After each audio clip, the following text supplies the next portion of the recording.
What does freedom mean to you? Does it mean the freedom to choose? The freedom to have a family and raise your kids according to your own values? What about living a wild, adventurous life, experimenting with music, relationships, or art? What does freedom really mean? What if freedom meant something that only a few Americans still understood? What if it meant that your choices and your values were set by you, rather than by some politician in a far-off capital? Some people think we're only free to choose to live exactly how they live, by their moral code, or their narrow worldviews. But if liberty means anything, it means that you, and you alone, have the power to exercise your rights to which the laws of nature and nature's God granted you. It's time to put these principles back into action. It's time to restore the American dream, activate in our communities, and take our country back.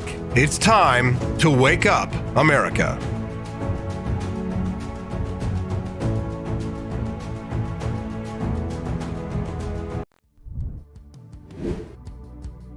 Good morning, Rise and Freedom. I'm Austin Peterson. Happy Tuesday. It's a cold and snowy day in mid-Missouri here in Jefferson City, but in other parts of America, I hear it's actually quite nice. Thanks so much for tuning in to the Wake Up America show.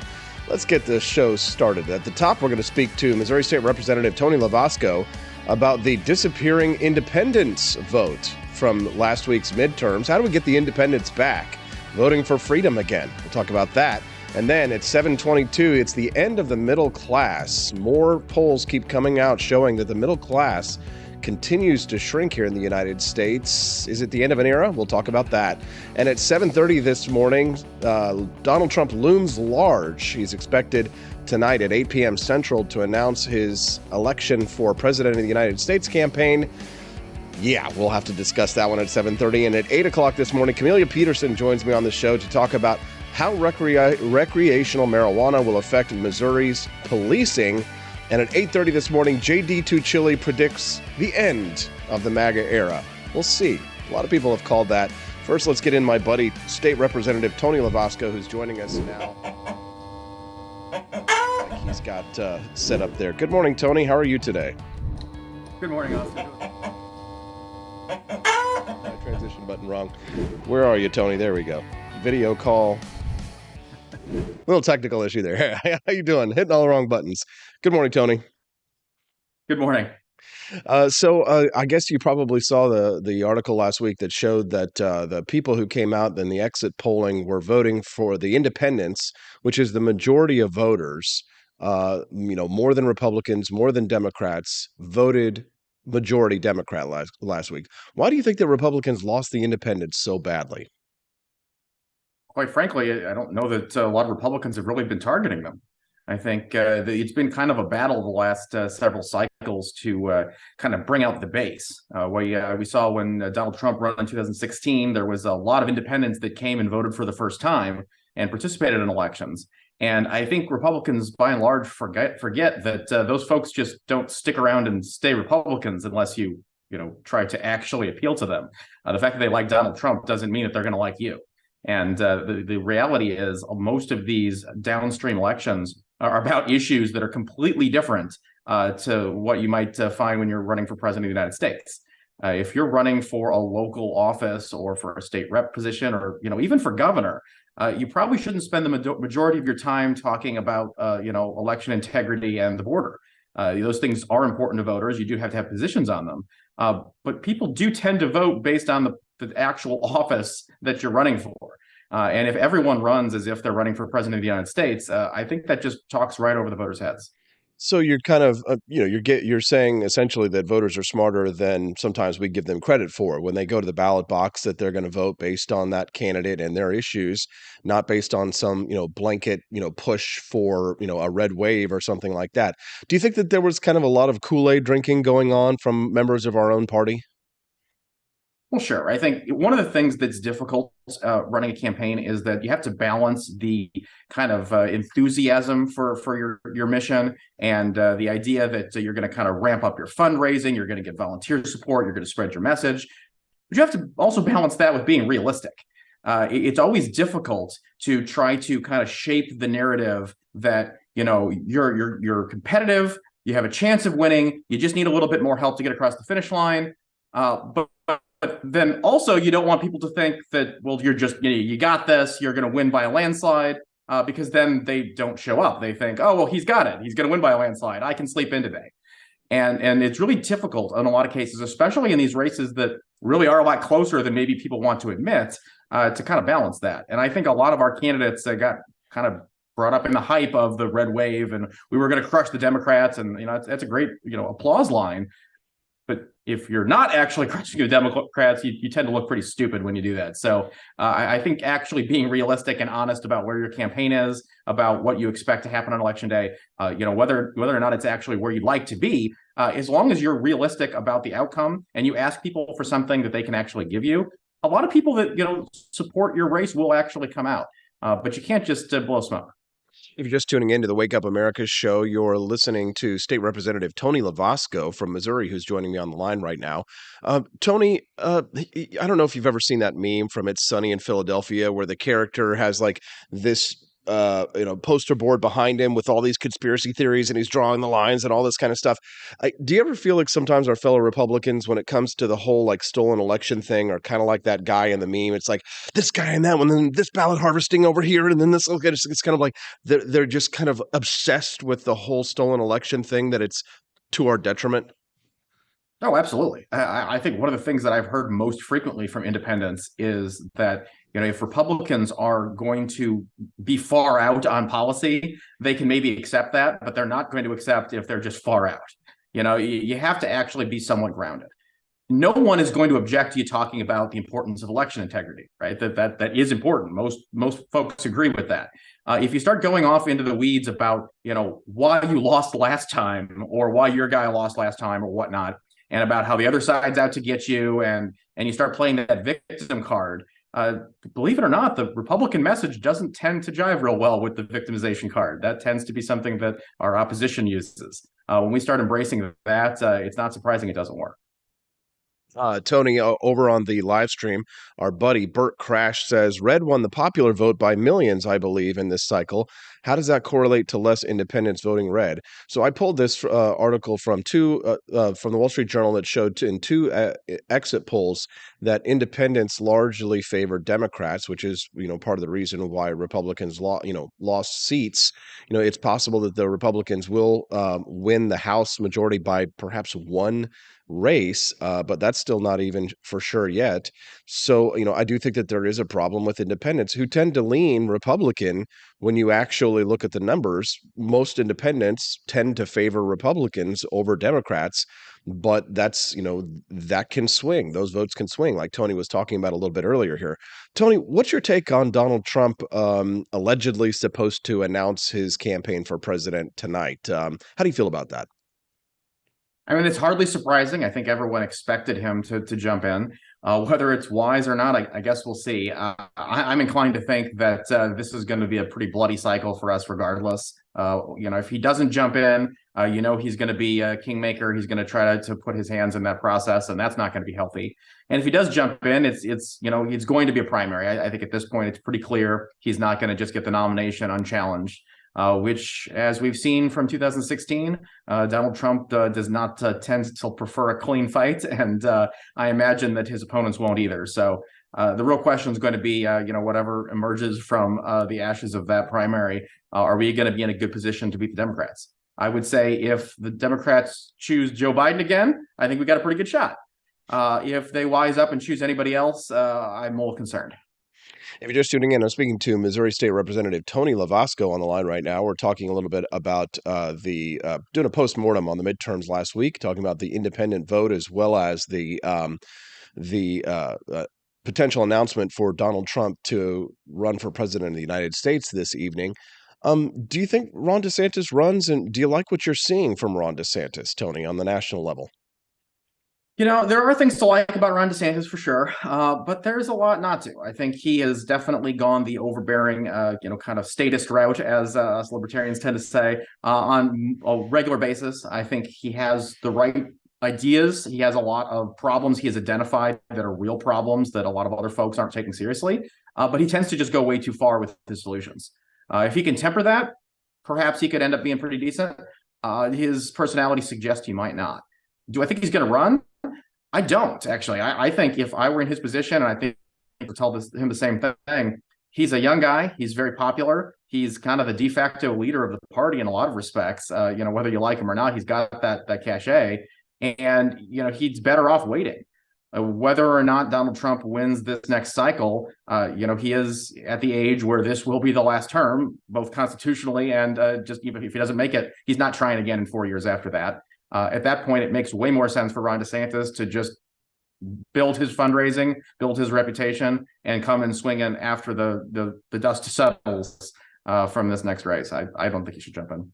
If you have a question for Tony, you can send us a text at 573-319-1586. We do get your text messages, and you can send them in. Again, 573-319-1586 if you have a question for Tony Lovasco.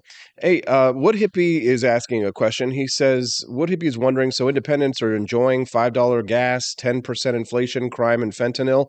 I mean, it's amazing, Tony, that these, as bad as the economy was, to independents, the Republicans seemed far worse. There's a bit of a tunnel vision on our side that we kind of had this overconfidence because of how bad the economy was.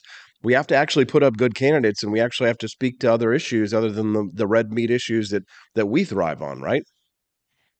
Well, the other thing, too, we forget is that, a lot of times people will vote against someone rather than for someone, but that only works to a point. If you spend your entire campaign talking about how the economy and the crime and everything else are the Democrats' fault, but then you don't actually explain what you would do any different, people tend to lose sight very quickly of your candidacy. You think that the biggest challenge is, getting someone to vote for you. But a lot of times, especially with independents, the challenge is keeping them from just leaving your race blank. It's entirely possible that independents did come out and vote for Republican candidates as they saw that they were strong and decent candidates, and left a lot of those other, downstream races blank, which if you got a strong Democrat turnout, that loses elections. And so, you got to keep in mind that there is a lot more to just attack or to a race than just attacking your opponents. You have to have solutions. And by and large, Republicans recycling campaign slogans from 20 years ago and expecting that even though, we've kind of been in power for some of that time and didn't fix those problems, you kind of need to mix it up a little bit and say, honestly, I think Josh Hawley, as much as he and I disagree on a lot of policies, I think he had it absolutely right. You cannot keep revisiting that old party line, that old well over and over again and expect voters to trust you indefinitely, because it dries up at a certain point. Ah, yes. Josh Hawley. He did say the other day that the old party is dead and it's time to rebuild something new. What that looks like, though, is anybody's guess. Tony, one last quick question before we go. You are a Missouri state representative. What's the future hold for Missouri in January? What are we looking forward to when the legislature reconvenes for the next legislative session? Sure. I think we're in pretty good shape. Republicans did lose a few seats in the House. We kept the Senate exactly the same. But by and large, it's a pretty similar mix. We do still have a supermajority. And generally speaking, we have done a fairly tepid job in the last several years, pushing through small government principles. So it's my hope that with maybe a little bit smaller majority, perhaps we'll work together a little bit more to get the important stuff done rather than just taking it for granted. And I certainly what happened at the national level, I think the party in general needs to kind of take that mindset. So we'll see. That's good advice. Over on the live stream, our friend Joni Weinbaum messaged in. It said, "So, not the economy, stupid?" ? It's a good question. I guess we'll have to broaden our rhetoric a little bit and include some other issues. Tony Lovasco, state representative from Missouri. Thank you very much for your time today, Tony. We appreciate you. Thanks, Austin. Thank you very much. All right. Well, is this the end of the middle class? Well, I guess if, it's not just the economy, stupid, then we're going to have to start figuring out ways to make money when the Federal Reserve devalues our dollar. Oh, and a little something special that I'm giving just to you guys, the Cantina crew today. Take a look at that over on the AP for Liberty shop today. Look at that. I've got a little coupon code just for our live stream viewers this week. Use the code CANTINA over at the AP for Liberty shop. You get 10% off your entire order. And now is the time to be doing it because Apparently there's a lot of problems with the supply chain and getting packages delivered. Now is the time to be doing your Christmas shopping, and especially this week, you're going to get an extra 10% off just for the Cantina crew. 10% off, because I love you. We'll be back with more on the Wake Up America show at wakeupAmericaShow.com.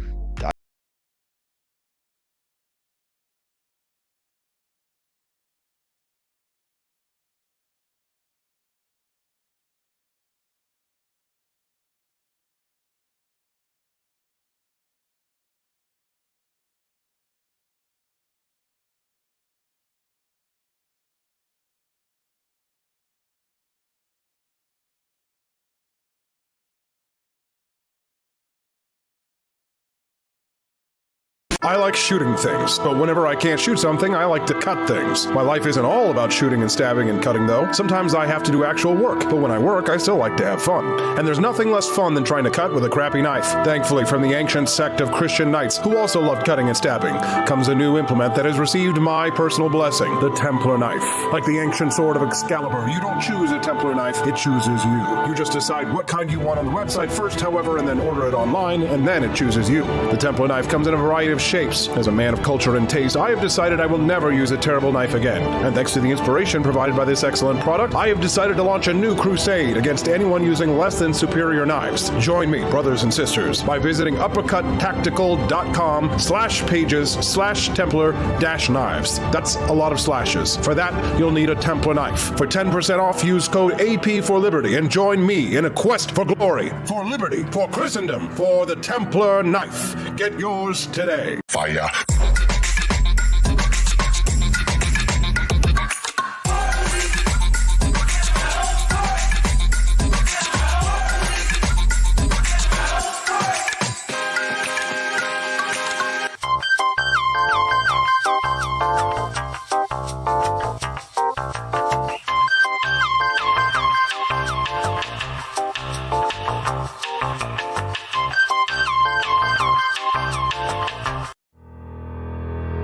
Your printing company stinks. They charge you too much money and they don't love America enough. We've got the solution. Patriot Printing USA. Whether you're running for office, saving souls, or just need business cards that will get you the new job you've been looking for, Patriot Printing USA has got you covered with the best prices around. Palm cards, brochures, bumper stickers, door hangers, you name it, we've got it. PatriotPrintingUSA.com. That's PatriotPrintingUSA.com.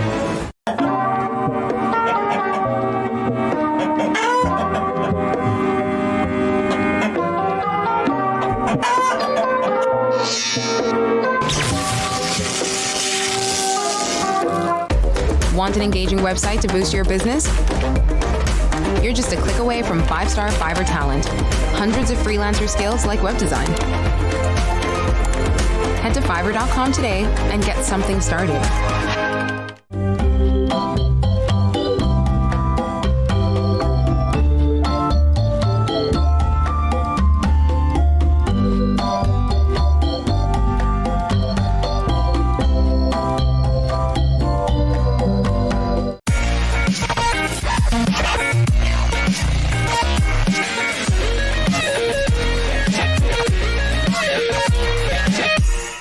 Average Americans are turning into conspiracy theorists at an unprecedented rate.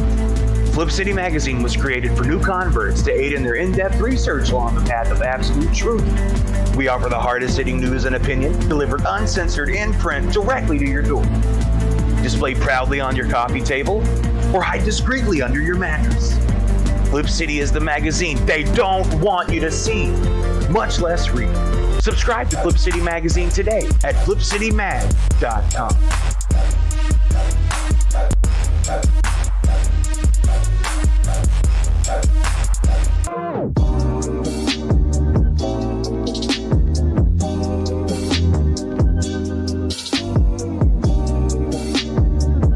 I would remind you that extremism in the defense of liberty is no vice.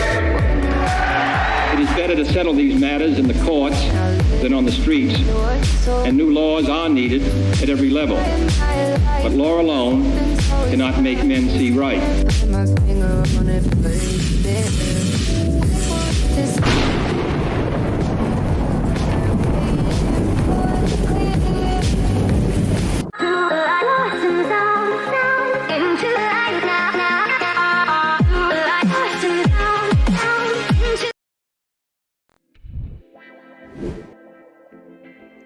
Morning, good morning. Find love here on the Wake Up American show with Austin Peterson. Oh my God. Wow.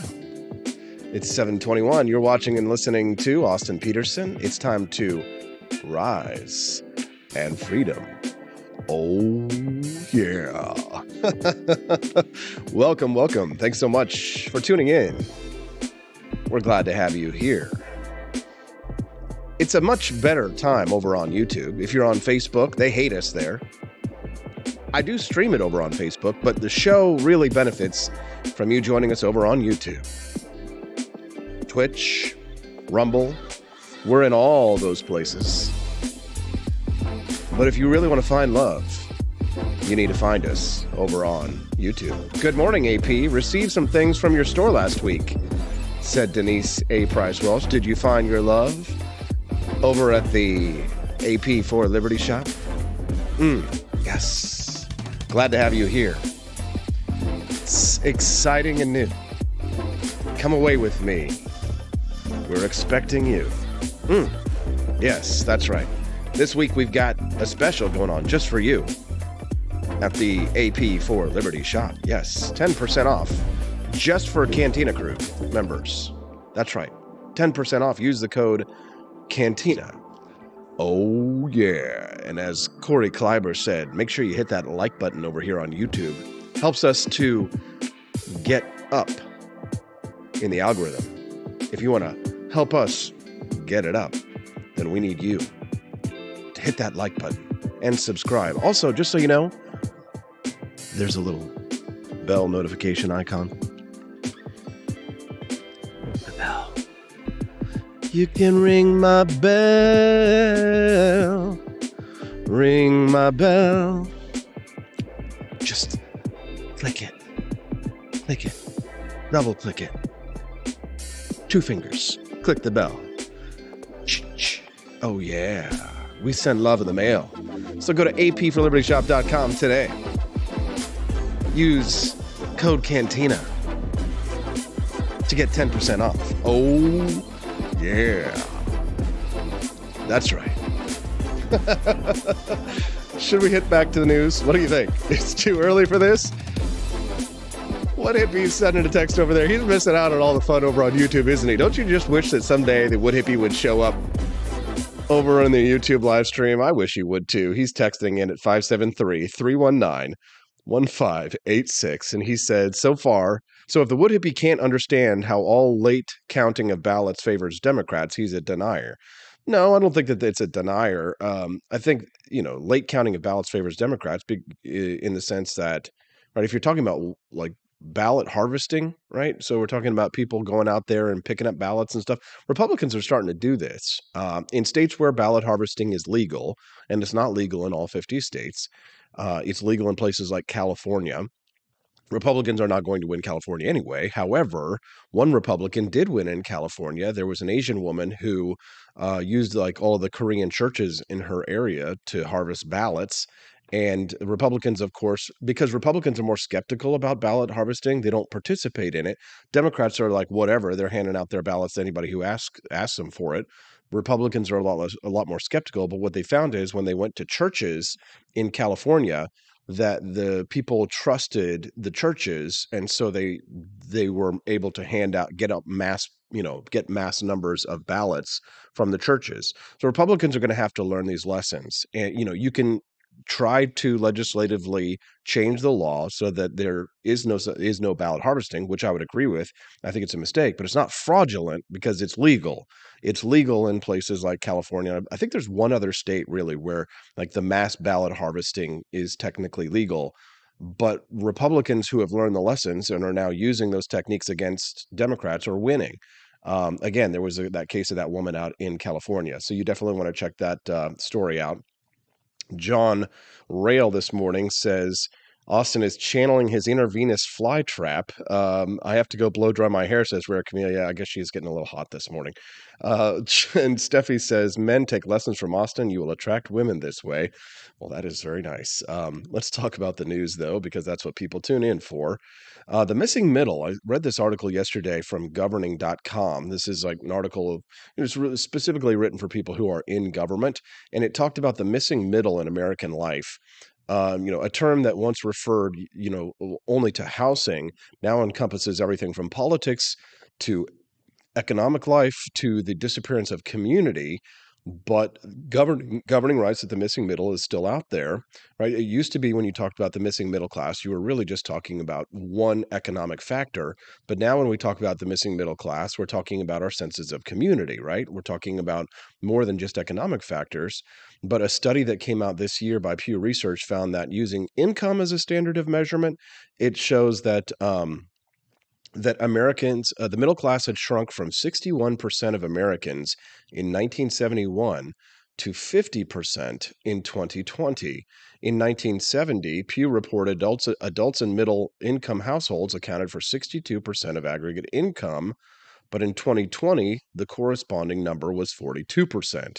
So during that half century, the share of U.S. adults identified as upper income rose from 14% to 21%, while the lower income share rose from 25% to 29%.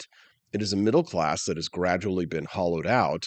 We might broaden missing middle as applied to economic life, and we might call this the decline of the center. Now, virtually everyone in the country understands this right now, and it's meant a lot of changes in our everyday life. The most iconic victims have been the blue-collar residents of Rust Belt cities and towns who have lost a lot of well-paying factory jobs and are working for much smaller compensation in relatively menial service employment, or they're out of the workforce altogether. And this is just one symbol of the hollowed out middle class, but there are many others. But it is, it's as much of a missing middle phenomenon as kind of anything that's happened in the field of housing. This is going to be a real challenge here because, even in my lifetime, the economy has sped up so much that if you have not constantly adapted to change in the workforce, in the workplace, then you've gotten left behind. And I know that there are, I already know people who are in my age bracket, people that I went to high school with, that have not been able to keep up with the economic changes. Like for the only way that I've been able to survive has been to constantly adapt myself, constantly, change myself, and adding new skills, right? Applying for different kinds of jobs, and being flexible, being willing to move. And that's a problem because if you think about it, in order, for me to do that, I've had to be somewhat of what you might call a digital nomad. And that means that I've lived in lots of different places around the country and in order to switch jobs. Not everybody's willing to do that, right? Not everybody's willing to uproot their family and move from one town to another at the drop of a hat in order to switch jobs because a job may not be worth it, right? Or lucrative enough. So there is a problem in the missing middle class with an economic factor, with the fact that as the economy continues to change, we went from, a digital economy to an information economy. We went from a tech economy to an information economy in the space of 10 years, right? So remember the dot-com tech bubble collapse, right? That was kind of a signal of a changing between, massive types of economies where people were all invested in, a certain types of technology. And then the economy changed. And now we work and live in an information economy, and Meta is now, we're actually now undergoing a change. I wouldn't say away from an information economy, but even the information economy is starting to transform, as you can see fundamentally with the failure of Facebook and with the changes on Twitter that are happening with advertising and all of that. A lot of these economies, the economy keeps getting shaken up every 10 years here in the United States, and a lot of people are unable or unwilling to adapt. And, it used to be that blue collar workers here in the United States could count on a job that they worked for, like 50 years, and then they could get a gold watch and a pension at the end. And those jobs only exist if you go work for the government, which might explain why the government continues to grow and the private sector continues to shrink, because people have a flight to safety. And let's face it, the market is not safe. It's a dangerous place. A lot of sharks out there.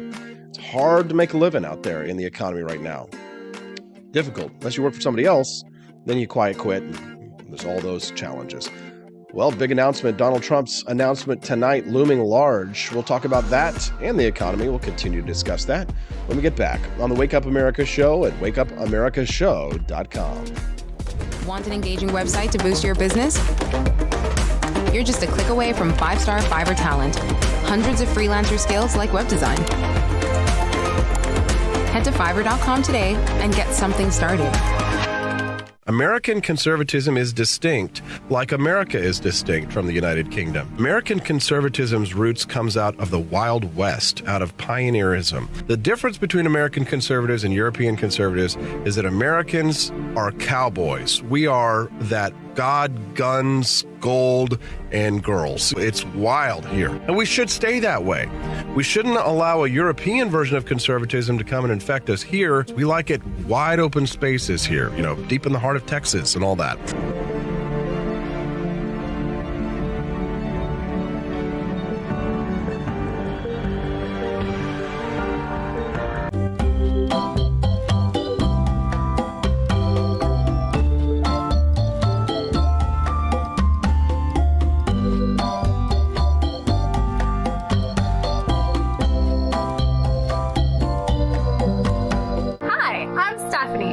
Wife. I want to thank you all for watching the Wake Up America Show with Austin Peterson.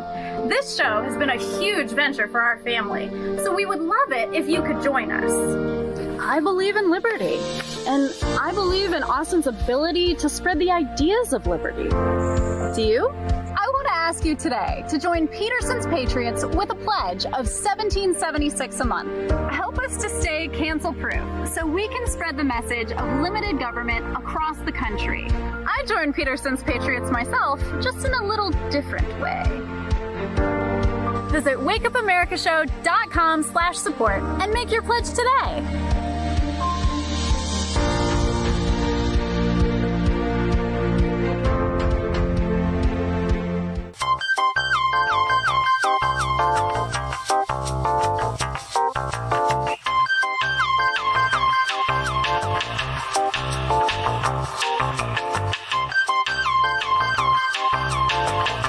Average Americans are turning into conspiracy theorists at an unprecedented rate.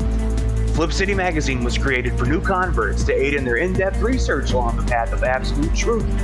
We offer the hardest-hitting news and opinion delivered uncensored in print directly to your door. Display proudly on your coffee table or hide discreetly under your mattress. Flip City is the magazine they don't want you to see, much less read. Subscribe to Flip City Magazine today at flipcitymag.com.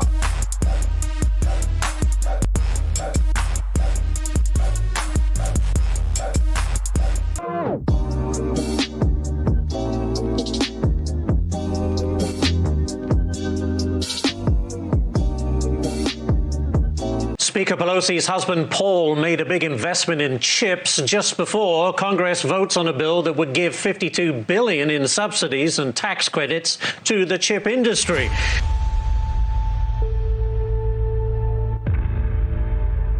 Over the course of your career, has your husband ever made a stock purchase or sale based on information he received from you? No.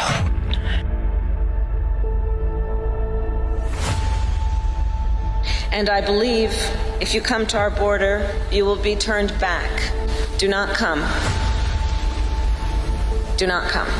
Have you ever received a royalty payment from a company that you later oversaw money going to that company?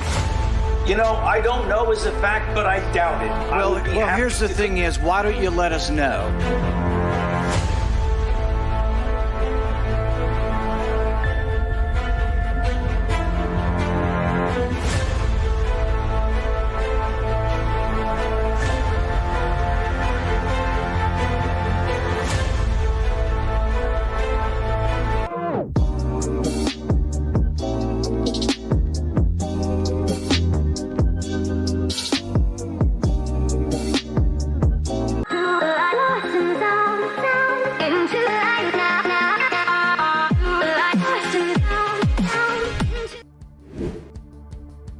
Good morning. It's 7:35. It's time to rise in freedom. I'm your host, Austin Peterson, on the Wake Up America show.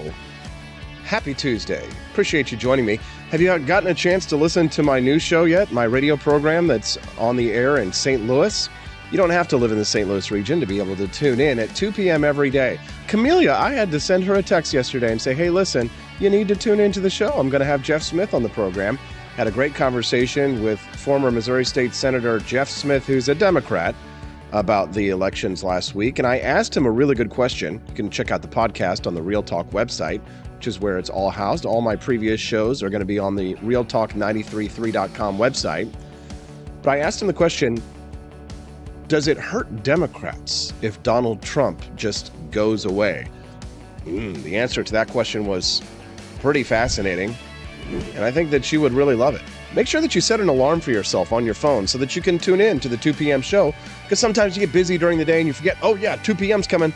I want to put on AP in the background. The Austin Peterson Show is on the Real Talk Radio Network. You can download the app on your mobile device at Real Talk 93.3, it says on the app. So go to your iPhone or your Android store and download the app so you can listen to the Austin Peterson Show at 2 p.m. You can actually chat with me there in real time on the app as well. It's a great way to communicate with me, give me a little bit of feedback on the show, what you like, what you don't like. I love to hear from you, and it definitely helps me out in my career if you're listening to the afternoon show and interacting and showing them that AP's bringing in the listeners. Certainly appreciate that very much. Donald Trump poised to launch a third consecutive White House bid to reaffirm his position as the Republican standard bearer. From now on, it's going to be America first, okay? America first. And a lot of people think that it's not a good idea, but maybe you are not. Maybe you like Donald Trump. Donald Trump, if you can hear us, please, Donald Trump, please save me.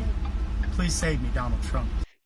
Conservative commentator Candace Owens, though, she kind of became the latest high-profile supporter of Trump to stray away from a hardline loyalty stance. In an episode of her show after Election Day, she described a personal experience where she says Trump got upset with her due to a Daily Beast headline taking her remarks out of context, she said. The headline read that Candace Owens, Trump is pro-vax because he's too old to understand the internet. I'm telling you this personal story, she says, because I think it's something that made me for the first time question him as a person. So you have an individual who spent years defending you, and that individual gave you a completely kind and fair interview. She says, you said something yourself that your base didn't like, and you somehow transformed that into something I did wrong. She says that is unacceptable. That is not being a leader. That is not owning the things that you did wrong. That's not owning that you misunderstood something about your base. That's not growing. That's not developing. She says, in fact, he should have tried to understand why the base was so upset with him, which would have led him to the fact that his base is not pro-COVID vaccine. It's that simple. I understood that. I could have told him that, but at that moment, I realized that he's not listening. But that's fascinating, too. You know, Trump has taken a bit of a different approach. I agree with Trump. I'm very pro-vaccine, and I know that my base doesn't like to hear that. I know that my base disagrees with me on that most people who listen to my show or follow my podcasts or my programs do not agree with me on the vaccine. But I think, unfortunately, the fact is that people focus on your stance, your personal stance on the vaccine, when what they really should be focusing on is your stance on personal freedom. Because I never, ever advocated that it should be mandatory, always fought against lockdowns before many of my conservative friends. There are people who are anti-vaxxers who were pro-lockdown for like 6 weeks before they realized that was the wrong position to take. And then they recanted and changed their views on that one and finally came around to the freedom side of that issue. And now they're all out there trying to rip on, Donald Trump for his position on the vaccine, or people like myself because of my position on the vaccine, when in reality, what really matters is, do you believe in personal freedom? I've never bought into many of the conspiracy theories. I've never bought into most of the conspiracy theories, to be quite honest. I don't consider myself a conspiracy theorist. I consider myself a skeptic. And I look at conspiracy theories very much like a religion. And they operate on very much the same principles. I'm going to offend everybody now. They rely on magical thinking. They rely on fallacies. They rely on confirmation bias, willingness to to put aside, to discard evidence that conflicts with your opinion in order to maintain your biases. And that's actually gotten me in no small amount of trouble over the years. I think it's actually been, harmful to my career being anti-conspiracy theory as the right has grown more prone to conspiracy theories, which is not to say that there aren't conspiracies. It's just simply to say that I think that unfortunately what's happened with the death of experts, with COVID-19 and the pandemic, as experts have fallen out of public favor, we've come into a situation where when you don't have experts and you don't have people who are experts coming up with your policy or crafting, at the head of your movement, you replace expertise with conspiracy theories. And so and that's a problem. Do I think people like Klaus Schwab are, evil supervillains who are trying to reduce the population size because, pushing a global warming myth in order to centralize power of our economies? Sure, but they say that out in the open. It's not a conspiracy theory, it's the conspiracy fact. But do I think that JFK was shot by the CIA or LBJ? No, I don't. And there's actually enough evidence to prove that he was shot by Oswald, who had a motive and didn't act in concert with anyone else other than himself. He was a lone nutcase. And that's the problem, is that I think people are, and I tweeted this yesterday, people are much more willing to believe lies than the truth because the truth is so often boring. The truth is not as interesting as the complicated conspiracy theories. And also, whenever something bad happens and people are emotionally affected, they don't want to believe that it was some random act of violence because that doesn't make sense, right? Your initial reaction whenever there's a mass shooting or something like that is to jump to a conspiracy theory because there has to be some, right? Like JFK is a perfect example. How could the most powerful, most beloved man in the world be killed by some random lone nutcase with a Carcano rifle from the third floor book depository? It had to have been some more, there had to have been some deeper conspiracy. It can't have been this simple explanation because that's unsatisfying, right? And the truth is often unsatisfying. The truth is often quite boring. A perfect example of this yesterday. A woman had tweeted this picture of the Kari Lake election, and it showed that the news media had reported Katie Hobbs winning, 53-47. And it had been tweeted, it had been posted, actually it had appeared in the news that Katie Hobbs and Kari Lake had their election and that this was the vote total. And that had been that was placed in the newscast as a graphic like a week before the election even happened. And this photograph had thousands of retweets, thousands of comments. I mean, it had just gone wild with speculation that the news media had reported that Katie Hobbs had won the election over Kari Lake, which, by the way, was reported last night that Kari Lake has lost that election. I don't think that it was 53-47, but that graphic that appeared caused people to, conspiracy theorize endlessly rather than because the truth is much more boring. And someone who has been a television producer, I can tell you, we've had situations like that happen when I was in a newsroom where we're constructing graphics for an upcoming show, and a director will accidentally grab the wrong graphic and throw it up on the screen. And then the director has to go and remove it because they thought that the graphic was supposed to be the one that was supposed to go on the screen. And then the conspiracy theorists grab that and then they say, oh, well, this is the evidence of the media colluding in order to do it, right? And of course, when I point things out, like it's much more, you would be much more popular to lie to people. It's much more popular to lie to people. I can't tell you, honestly, and this is just, I'm going to give you a little bit of my interior thoughts here right now. I grapple with this at night. When I write my show, I know what people want to hear.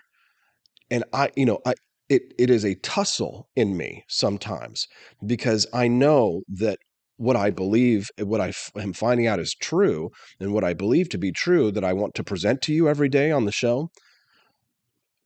But there's a war sometimes that goes on in my mind because I think to myself, God, people are not going to like to hear this.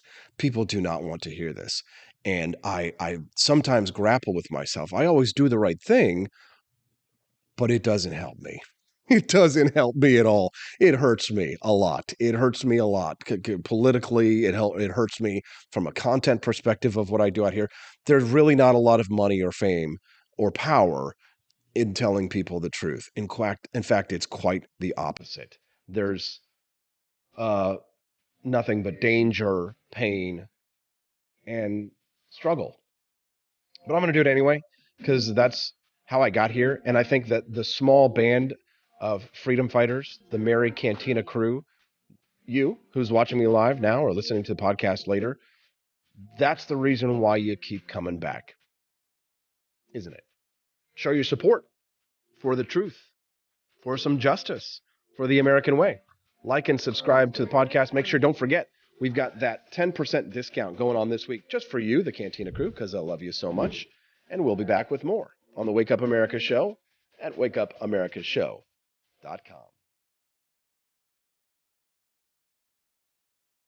I enlisted as a medic to be there to help my patients, and after an injury, I found myself as a patient. I experienced post-traumatic seizures. Depression is a big one that comes along with it, PTSD. So I pursued my PhD in neuroscience and regenerative medicine. The coalition has helped fund my academic pursuits. They genuinely care about helping the vet in whatever way that they can. Through supporting the coalition, you're supporting some of the veterans that have the biggest needs. Visit SaluteHeroes.org to learn more.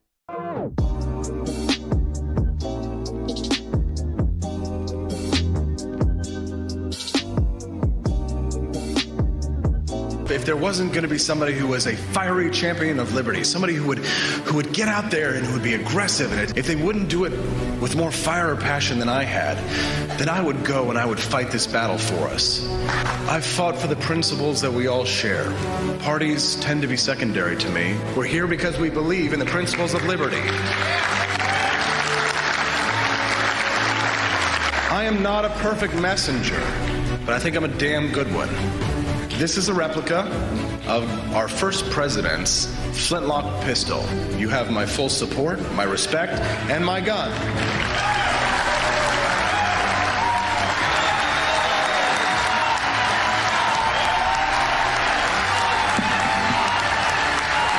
Thank you very much.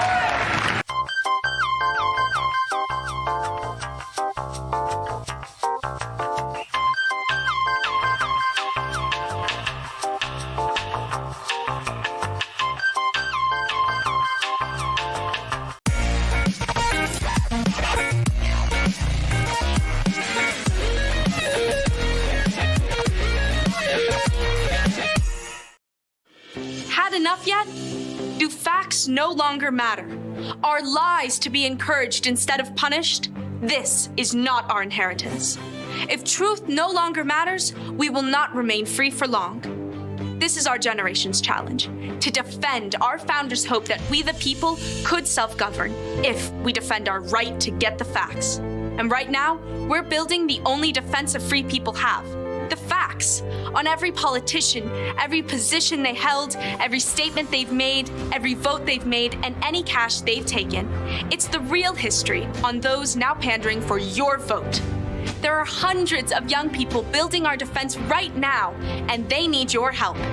We all have our passions, but as our ancestors knew, when events become so foul they threaten us all, we must stand and defend each other. Please, have our backs. Join us at votesmart.org.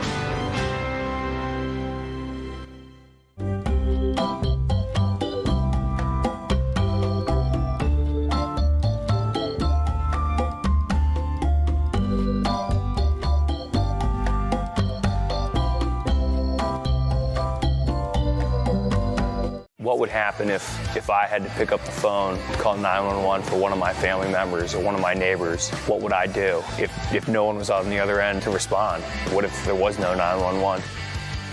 You can be a part of the solution. Anybody can be a firefighter. Male, female, younger, older. We have school teachers.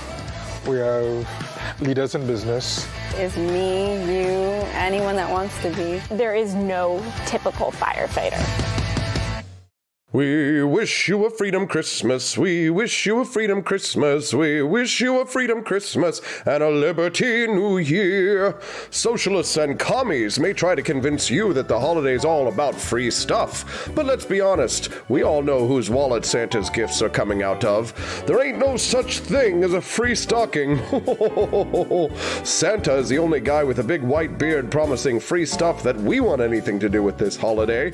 And if you don't believe, you don't receive. It's a capitalist, consumerist holiday, and it's time for a Santa-sized stimulus. Get your free market merch at the AP for Liberty shop today and stuff your socialist sisters' stockings full of capitalist cheer. Ho, ho, ho, ho!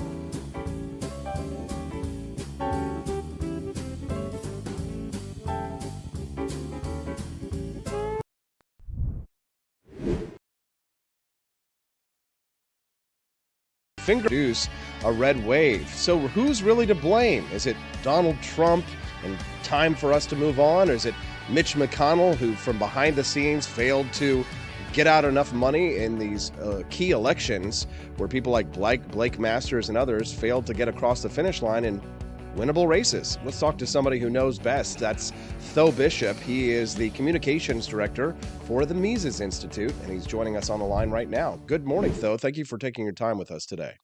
Thank you for having me, Austin.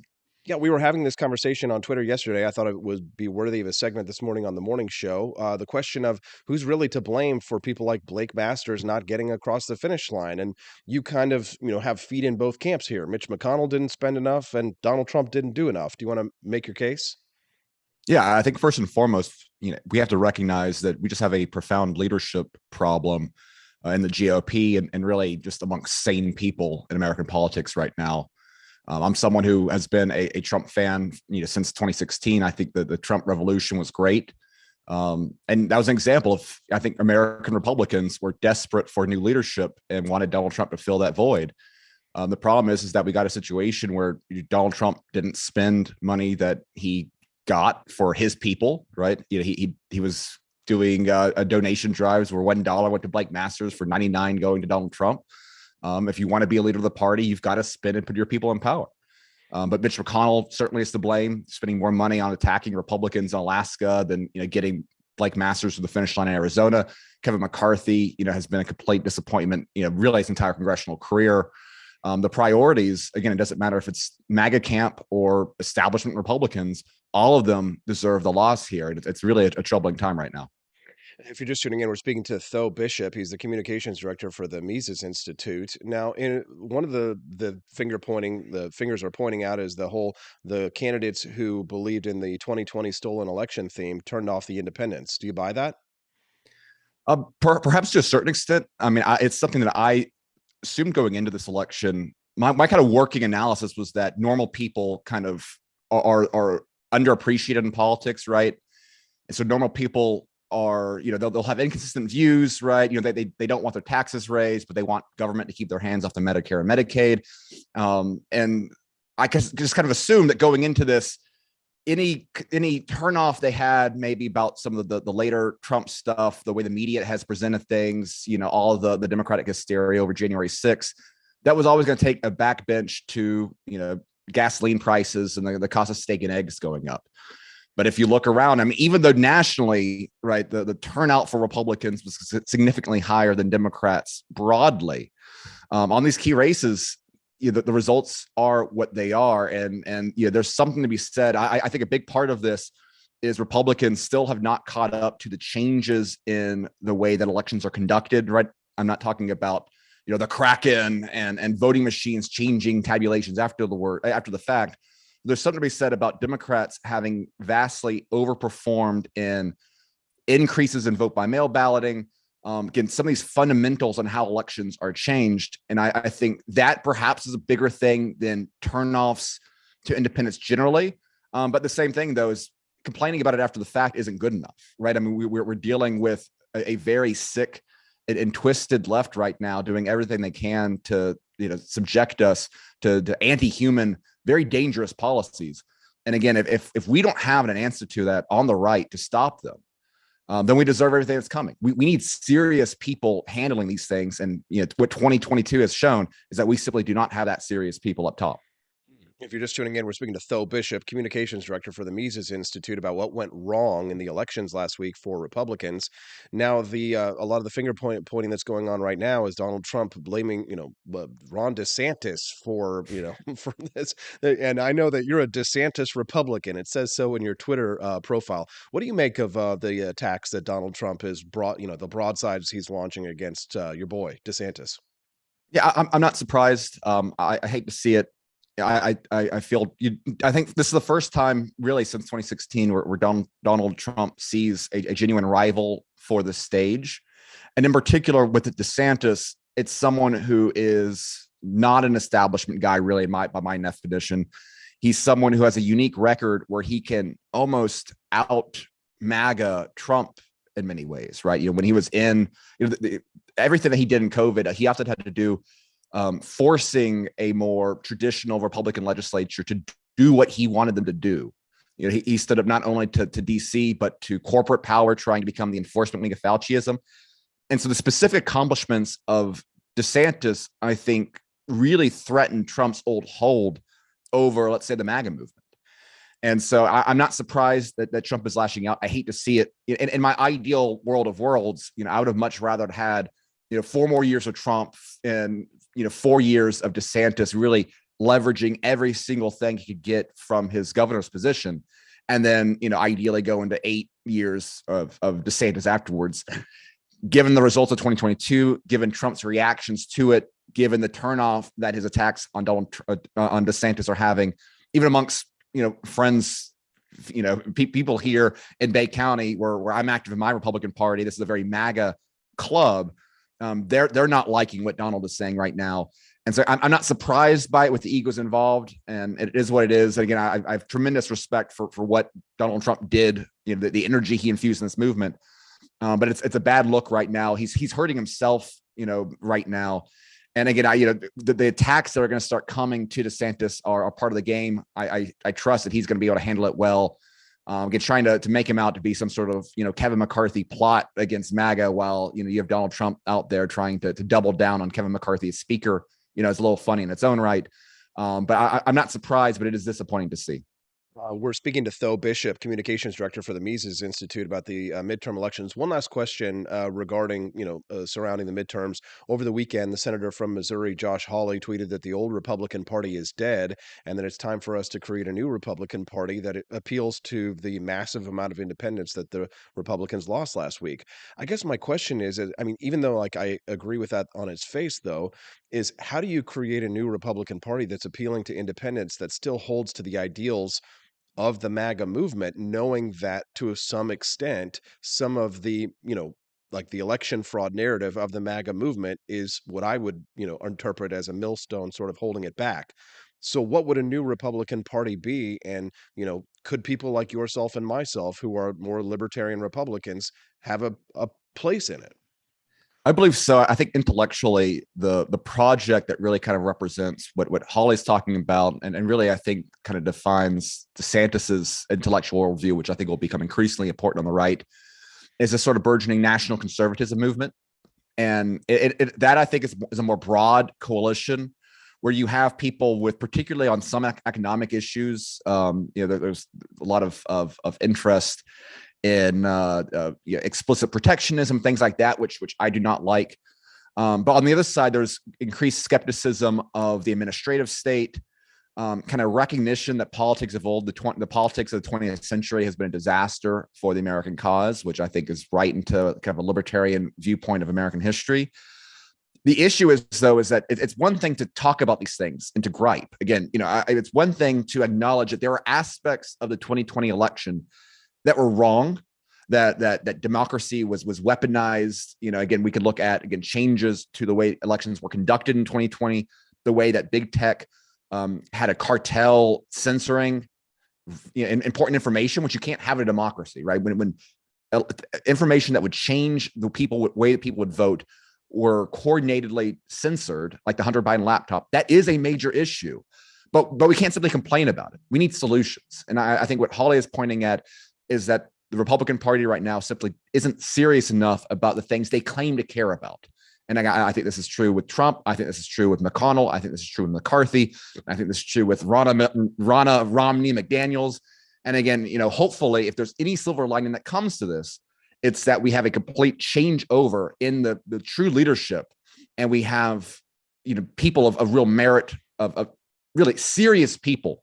Even if serious people I may disagree with on very important issues, we just need serious people right now to really build a coalition that can stop, again, some of the very evil things that are coming from the left. Yeah, and if I can, briefly interject my own point of view on this one, despite the fact that I think that the Republicans losing largely last week is harmful to our country, it's harmful to our economy, and it's harmful to many aspects of our society culturally.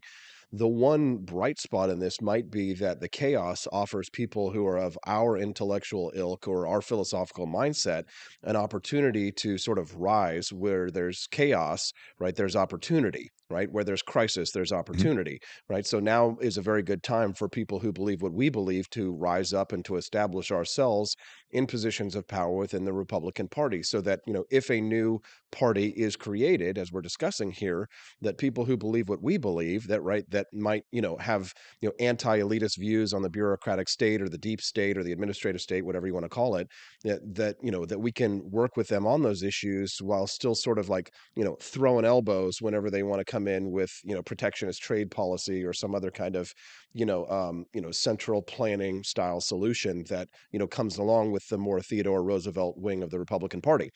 But I'd like to move on, though. Hello, my name is Kelvin. Welcome to Frenchy Bush. This is my Didi's website. Now I've decided to speak to you with my real voice for the first time ever to tell you about how cool Frenchy Bush is. But I've decided that this is the perfect opportunity to share with you. Frenchy Bush is a good website. You should follow us on socials. If you like Frenchies or any kind of bulldogs, me and my new brother George are going to try to make your life more fun. Hello, I'm George. My neck isn't really thick yet, but it will be. We are so glad you're here. Please ignore my floating eyeball. It helps me spot predators who might be approaching from the sides. Didi made Frenchy bullshit to review things that he uses on me and my brother to tell you if it's good or bullshit. Take this collar, for example. Didi really likes it. Didi said it's really handy because us Frenchies got thick necks. Need something really tough. People think Frenchies are little, but if you look at us from below, you can see we are really pretty buff. Beefcake. Yes. Look at my creamy thighs and chest. Yes. You like that? Big brother, please focus. Frenchy Bush. Please follow us for more great content and read the Frenchy Bush blog for more fun and cool stuff.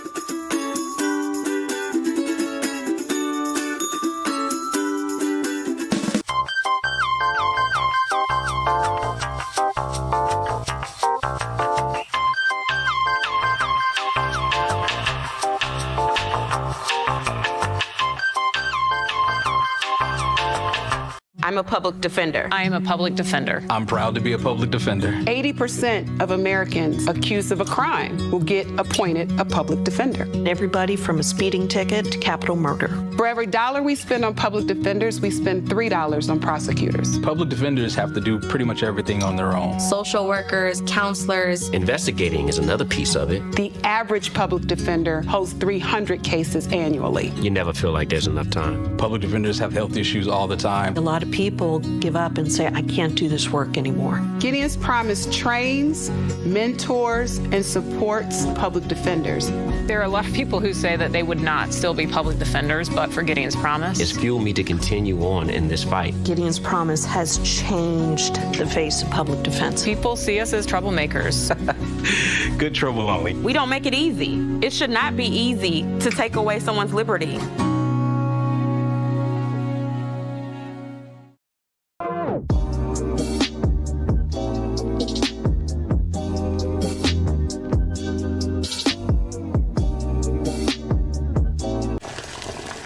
Ever hear the one about the frog?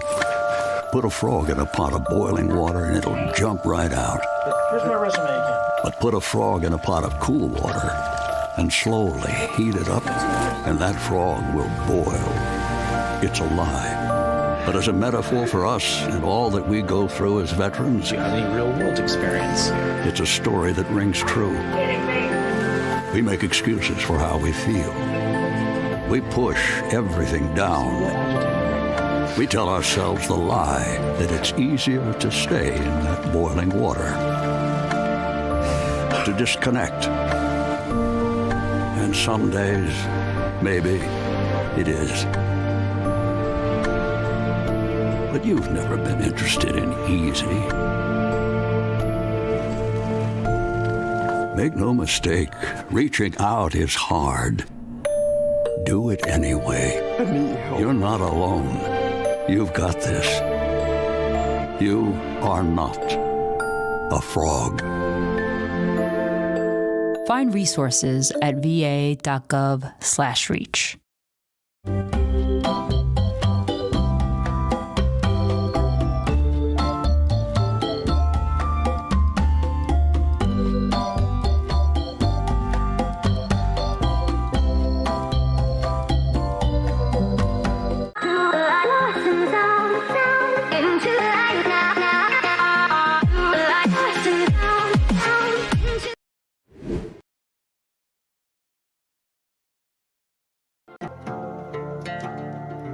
In order to save a native fish species in Montana's Glacier National Park, Park Service officials want to use rat poison to kill off a non-native species that Park Service officials put in the lake 100 years ago. In the early 1900s, government Park Service officials artificially stocked Gunsight Lake with rainbow trout to improve recreational fishing opportunities. Since then, the rainbow trout's population has increased, and through hybridization now threatens the existence of a different species of trout native to surrounding waterways. Rat poison that government officials want to use has been banned since 2005, is toxic to animals and humans, and has been linked to Parkinson's disease. This poison is a naturally derived compound and breaks down when exposed to sunlight, and officials can use other neutralizing agents downstream to limit contamination. The National Park Service has similar plans for waterways in the Grand Canyon as well. The federal government has confirmed a nationwide shortage of Adderall, months after nearly 2/3 of community pharmacies reported that they were having trouble filling prescriptions. And despite this shortage, the federal government also indicates that it will not raise the drug's production quota for next year. In case you didn't already know, Adderall is a federally controlled substance because of its potential for abuse, and patients in most states can only pick up 1 month's supply at a time, and generally can only do so a few days before their previous prescription runs out. And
Good morning, Rise and Freedom. I'm Austin Peterson. You're watching and listening to the Wake Up America show at wakeupamericashow.com. Happy Tuesday. All right, well, Missouri's going to get crazy.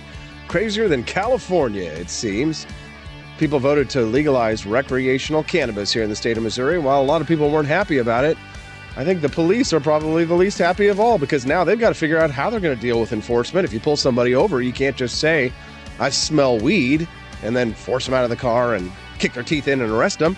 You got to figure out something else. Joining me now to discuss that and many other things is my good friend, Camellia Peterson. Good morning, CJ. How are you doing today? Good morning. I'm doing well, staying warm. We got snow last night. I know. It's beginning to look a lot like Christmas. It's yeah. Well, thanks I for feel joining. about cold. Yeah. Well, and so how some people feel about snow. We haven't legalized that yet here in the state of Missouri, so people don't have to People are going to have to wait to go skiing. We did legalize recreational cannabis here in the state of Missouri. I hear Chris Morrell's very excited about that, but we don't. Who's to say whether or not he'll give up his stag beer for delicious gummy bears? Which, by the way, I think that it is going to be legal to have gummies, despite our friend Senator Bob Onder's best hopes of shutting down the whole gummy bear things. I guess we are going to have gummies after all here in Missouri. So that's a really good question. Actually, I hadn't thought about that yet. They outlaw for medical the shaped gummies, like bears and whatever other fun shapes, ears, Mike Tyson's ear. I mean, but I don't. Did that change at all with the recreational? I haven't. I didn't see any. So I guess medical is not going to be allowed to have any fun shapes, but recreational, you can have all the fun shapes you want. I read that bill, 39 pages, and never saw a restriction on gummies there. So as long as it's recreational. So I guess, did you read that article that I sent you yesterday about how the police are going to have to deal with it because you get pulled over, they smell weed. That's your probable cause right there. Right. Well, and they have to have something to pull you over with in the first place, although that could be, literally anything, even the light over your license plate, but, whatever. But so the smell won't be a thing anymore, which, was crazy to begin with. But I don't know how they'll prove anything now. And, the dilemma, I think, is that obviously that they can't test for it. And I didn't know, by the way, when I was looking at this, when you're talking about the issue of being able to test versus doing a breathalyzer for alcohol, I didn't realize that in Missouri that you basically give consent to be tested by driving on the road. So you can refuse a breathalyzer, but it won't go well for you. So I don't know how that translates over to marijuana, but it raises an interesting question about the criteria for what we're punishing people for in distracted driving. Because, if people can be distracted driving for any number of reasons. I mean, we still sleep deprived. Prescription medications. There are lots of things. Now, prescription medications do fall under the same laws as driving under the influence for alcohol, but I don't know how they handle it with marijuana. In that article, they quoted a couple of criminal defense attorneys who said, this one said he's tried more than 200 DWI marijuana cases and has never lost one. So I don't know. Yeah, it's fascinating. And a lot of people, people are very ignorant about their rights when it comes to being pulled over in traffic stops. I was talking to a friend of mine recently who said that they had been arrested multiple times. And in each time it was cannabis in the vehicle, but when police officers pulled them over, they just sing like a canary, right? They answer questions, they allow them to search their car. And cops can pretty much do what they want in terms of, force. The law is another thing, though. So, knowing your rights is really important, which is why I really highly recommend to people who have not watched the ACLU's videos about knowing your rights during traffic stops, that now is a really good time for you to do that. Well, at least not right now, after the show is over. And before the 2 p.m. Austin Peterson show, which you're going to be joining me on today. Camellia is going to join me on the Austin Peterson show this afternoon at 2 p.m. Central Time. Yeah, so we'll have Camellia for a double dose of CJ today. If you're just tuning in. Oh, no. Yes, a double dose of, stronger than gummies. You can text the show this morning at 573-319-1586. That's 573-319-1586. So it will be interesting to see how police officers respond to this in the state of Missouri and how they change their rules. My guess is that they're probably going to start slacking on those issues because from what I understand, like they don't do as many busts on cannabis as they used to anyway. It was all, I did have a fascinating conversation with conservatives recently when I was saying, the war on drugs is really an excuse to go after our guns, which was, for them, the conservatives, they were like, oh, I guess, yeah, that makes perfect sense. But I mean, of course, if they had thought about it, they would have said, well, just don't do drugs and you'll be fine. But, It's fascinating. Missouri has legalized it before some other states. I think it's legalized here. How many other? There's so many other states that haven't legalized recreational cannabis. I mean, do you think Missouri's ready for this? I'm not sure that it'll be that big of a deal. I think there will be an uptick in usage, I'm sure, just for the novelty of it. My guess is that will die down. People will people will experiment, find out whether they like it or they don't like it, just because they can. I think it'll settle down and not be a huge deal. And I do think you're right. I think a lot of the arrests and the stops that we hear about are for people who are transporting it. And so, my guess is that they'll keep going after those people, although I'm not really sure what the point is, although I'm sure they're looking for things that are laced with fentanyl or, whatever. Mm-hmm. But Illinois is legal. Now Oklahoma still only has medical. And so, but they did good medical marijuana legalization. Can't talk. But anyway, but yeah, that'll be interesting. There's only one, and I would have to find it again, but I did read an article quite a while back that there has been one DUI conviction for marijuana, I think in the Springfield area. I don't know how they did it as far as, proving, unless somebody, testified that they directly saw the person, or maybe they found it on their person, or they were smoking while they were driving.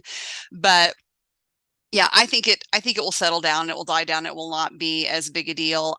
And I still think you will probably see far more fatalities from drinking and driving than you ever would from marijuana. Yep. Camellia, I've got to go to a commercial break. I wanted to talk to you. Would you stick around for me for another segment? Because I still want to talk to you about this 10-year-old who got a tattoo and his mother got arrested. Do you have some time? Sure. Okay, stick around. We'll be back with more Camellia Peterson talking about tattooing up your 10-year-olds on the Wake Up America show at wakeupamericashow.com. Want an engaging website to boost your business? You're just a click away from 5-star Fiverr talent. Hundreds of freelancer skills like web design. Head to Fiverr.com today and get something started. American conservatism is distinct, like America is distinct from the United Kingdom. American conservatism's roots comes out of the Wild West, out of pioneerism. The difference between American conservatives and European conservatives is that Americans are cowboys. We are that God, guns, gold, and girls. It's wild here. And we should stay that way. We shouldn't allow a European version of conservatism to come and infect us here. We like it wide open spaces here, deep in the heart of Texas and all that.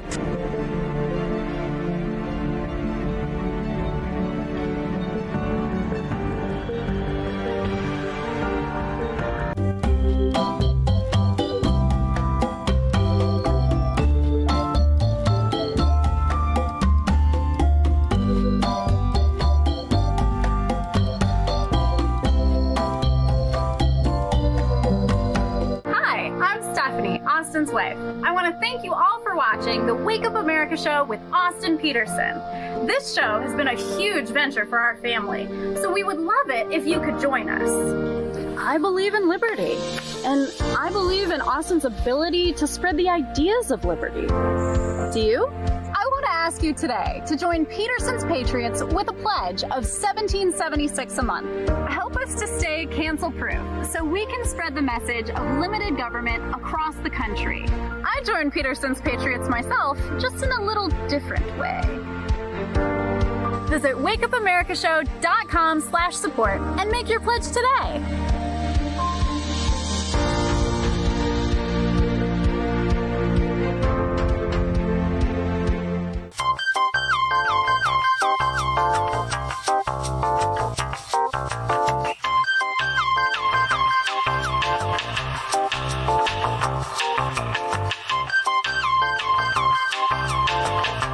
Average Americans are turning into conspiracy theorists at an unprecedented rate. Flip City Magazine was created for new converts to aid in their in-depth research along the path of absolute truth. We offer the hardest-hitting news and opinion delivered uncensored in print directly to your door. Display proudly on your coffee table or hide discreetly under your mattress. Flip City is the magazine they don't want you to see, much less read. Subscribe to Flip City Magazine today at flipcitymag.com.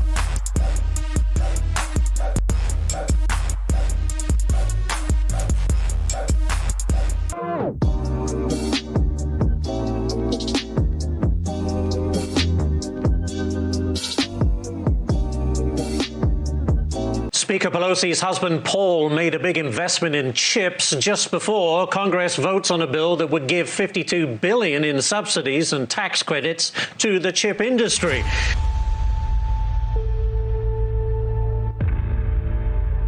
Over the course of your career, has your husband ever made a stock purchase or sale based on information he received from you? No.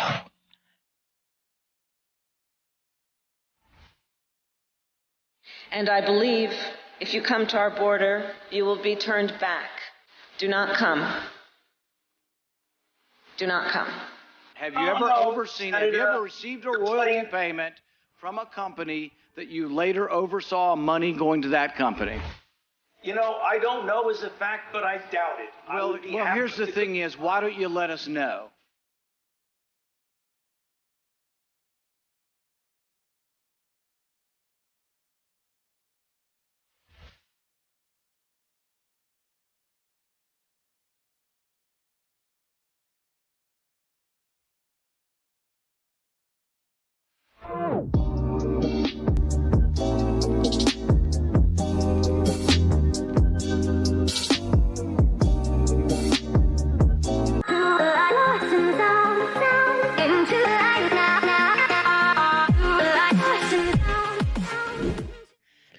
Good morning. It's 8:21. It's time to rise in freedom. I'm your host, Austin Peterson. You're watching and listening to the Wake Up America Show at wakeupAmericaShow.com. Real quick, before I bring back my friend Camellia Peterson, just a reminder, 10% off for the Cantina crew at the AP for Liberty shop. Now's the time to get your orders in because Christmas is coming and packages can sometimes be delayed.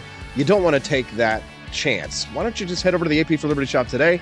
Check out that code. I've got that. That's just for you. I made that for you today for the Cantina crew. 10% off. Use the code Cantina and you will get a discount at the end of your transaction. There's lots of awesome Buddhas. We've got some really cool George Washington smoking coins. You can commemorate the legalization of cannabis in Missouri by getting yourself a really awesome necklace over there. Joining me now on the line to talk about other taboos, tattoos. It's my good friend Camellia Peterson joining us. How you doing, CJ? Good. And by the way, I was telling you during the break that I placed my merchandise order the other day, and I downloaded that shop app that comes with it, lets you know like the progress of your order as it's being processed and shipped. It's really handy, and it's in transit. Fingers crossed that it gets to me in time before I come to town in studio on Friday. And so hopefully I'll have it then. Yeah, for sure. If you download the shop app, it's like the Shopify app that they have. It gives you a tracker in there. So if you buy something from the AP for Liberty shop today and you want to track your package, make sure it gets there on time to wherever it's going. Make sure that you download that shop app. That's super handy. So I sent this story to you yesterday, CJ. A 10-year-old boy got a tattoo. His mom and the tattoo artist were arrested. The minimum age to get a tattoo in the state of New York is 18 years old. The mother says that she thought that the boy was getting a temporary tattoo. Yeah, I don't think I believe that. Crystal Thomas was arrested in October after his child went to see the school nurse to get Vaseline for his tattoo, and then the nurse called the police. The local authorities had alleged that the child had received permission from his mother to get the tattoo, which was his name in large block letters on the inside of his forearm. So some states have no minimum age to get a tattoo so long as the parents allow it, but the minimum age in New York is 18 years old, regardless of whether or not the child has parental consent. CJ, what's your take? There's so many things wrong with this. Well, I mean, let's what? Can of worms. Let's open it up. Open up that can of worms. Right. Well, first of all, just on its face, I mean, come on. She thought he was getting a temporary tattoo. No way. Whatever. And seriously, the guy who did it, right. He thought that you could do it with, I mean, first of all, what tattoo artist is going to give a 10-year-old a tattoo of their name in big block letters on the inside? That's the stupidest thing I think I've ever heard. But yeah, it does open a whole can of worms when it comes on what you can do, with your own for kids. a child who's a minor, right? Well, with your own kids, right? Because there are lots of things that we don't allow, and so Now, it certainly. this opens up a big can of worms, which I'm so delighted to do because I enjoy getting into the mix. Let's talk about it because now we've got the whole 18 years old for age of consent, whether or not the parent says it's okay. But then there's the question of body modifications. What about earrings? And then there's body modifications like cutting off young kids' penises and giving them hormones with transgender question. And then you've got the body modification question of circumcision. So which one do you want to tackle first, Camellia? So there was, I don't know if it was in a tweet or what, but there were a lot of comments, and so people were raised the issue of earrings. So okay, and somebody said, Let's well, do for earrings, the hole closes up. I mean, so that's maybe Not mine. you can Not mine. undo that. No. My hole is still from when I was 18 years old, and I got my ear pierced at Walmart in Springfield, Missouri. I still got my hole. So I actually don't know what the rules are for Missouri for tattoos. I meant to look that up, forgot. But I will say, Felicity and I got our ears pierced at the same time. And so I did a lot of research into it first. And really the recommendation was that you get your ears pierced from a tattoo artist. And so that's what I wanted to do. And actually, I wish I had done that now because of a couple of issues, but that's what I'd wanted to do. But they would not do that for a child under 12 years of age. That was a couple of years ago now. So anyway, that was pretty interesting. So I know that there is at least that may be a rule for Missouri and for liability issues, of course, as well. But yes, a whole other can of worms, especially when you're talking about permanent body modifications. And then that opens up the door. We've been talking a lot about transition issues when it comes to transgender issues. So yeah, there's a lot of things here. And so much of what we do when you're talking about circumcision is what is socially acceptable, what is culturally acceptable. And I think this is one of those things. It's a little tricky because I know that, we want to be careful about how much we infringe on parental rights. But at the same time, I mean, when you do permanent modifications to a child's body, I don't like that. Okay. So we're talking about the state of New York here. All right. At 18 years old, you've got to be 18 years old to get a tattoo in the state of New York, which is a permanent body modification. Something tells me that it's not a crime to transition your kid under 18 in the state of New York. It reminds me a little bit it reminds me a little bit about California or what was it, Colorado, how they legalize shrooms, but then they make it illegal to buy wine in grocery stores. Right? It's legal to smoke marijuana, but illegal to smoke cigarettes. It's just that liberal mind. Right. This is an authoritarian mindset that we deal with. But in terms of the rights of children, this is always going to be a conflict area. It's always going to be a problem when it comes to the question of the rights of children. Even libertarians are notoriously, famously split on this question, which is why I got booed for saying you can't sell heroin to 5-year-olds.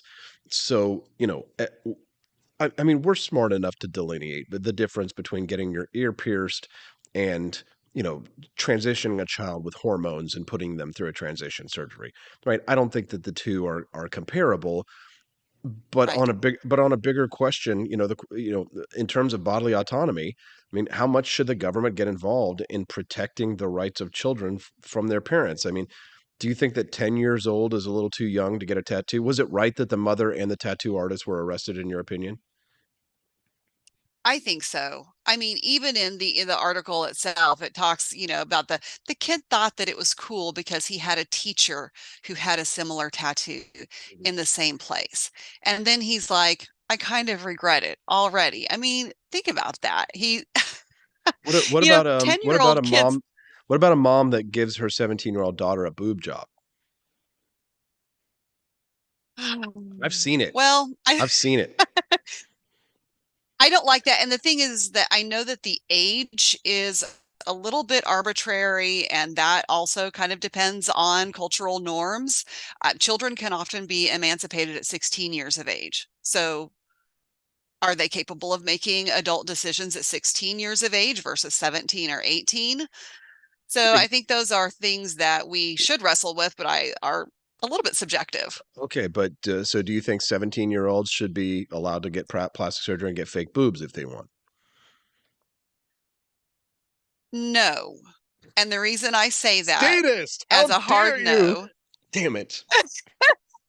we have to set an age. And maybe some kids are more mature than other kids at that age, but we have to have a line somewhere. And we just need it. Needs to be how it is. Yes, I'll be a statist on this one. You be a statist on that one. We'll have to catch up with you. We'll talk about this again later on our second show. We'll continue this debate on the Austin Peterson Show, which Camellia is going to join me on today at 2 p.m. on the Real Talk Radio Network. CJ, thanks so much for coming on the early show and doing all the shows today. Appreciate you. See you later. See you later, alligator.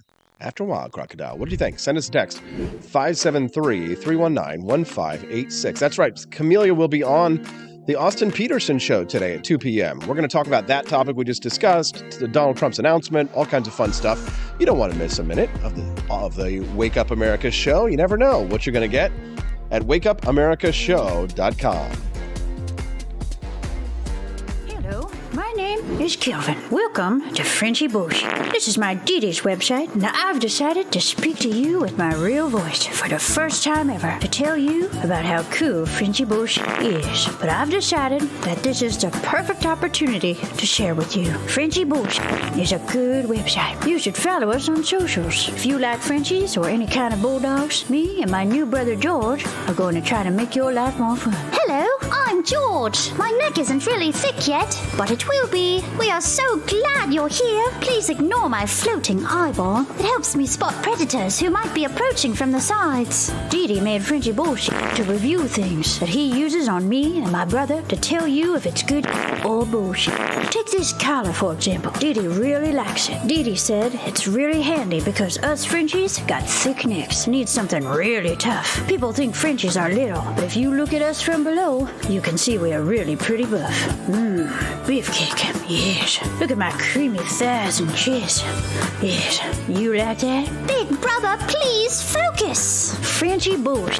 Please follow us for more great content and read the Frenchy Bush blog for more fun and cool stuff.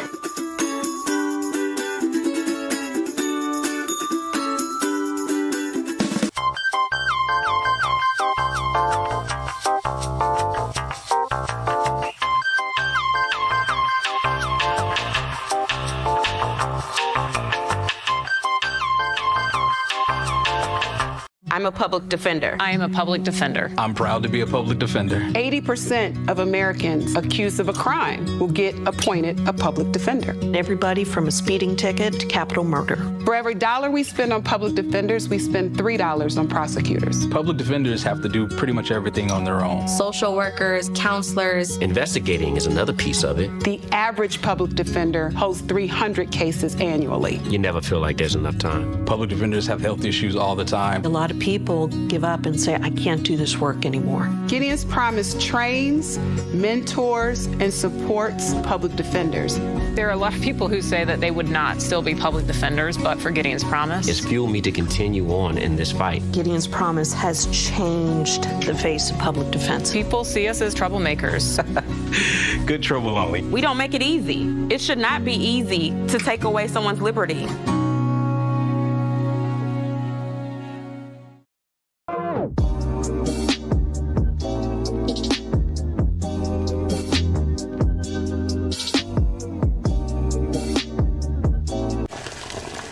Ever hear the one about the frog? Put a frog in a pot of boiling water and it'll jump right out.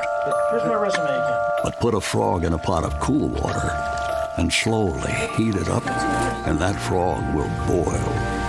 It's a lie. But as a metaphor for us and all that we go through as veterans, Any real-world experience. it's a story that rings true. We make excuses for how we feel. We push everything down. We tell ourselves the lie that it's easier to stay in that boiling water, to disconnect.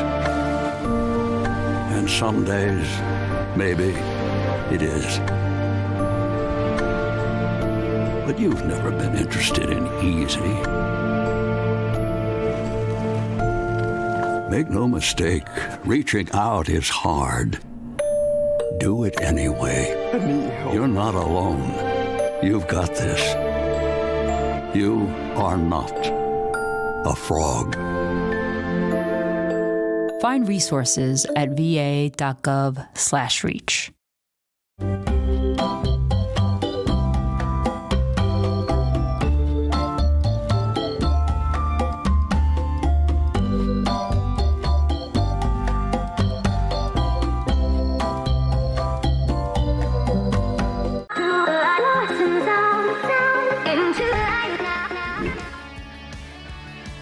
Good morning, it's 8:35, and you're watching and listening to the Wake Up America show with Austin Peterson. Happy Tuesday. Thanks so much for tuning in to the show today.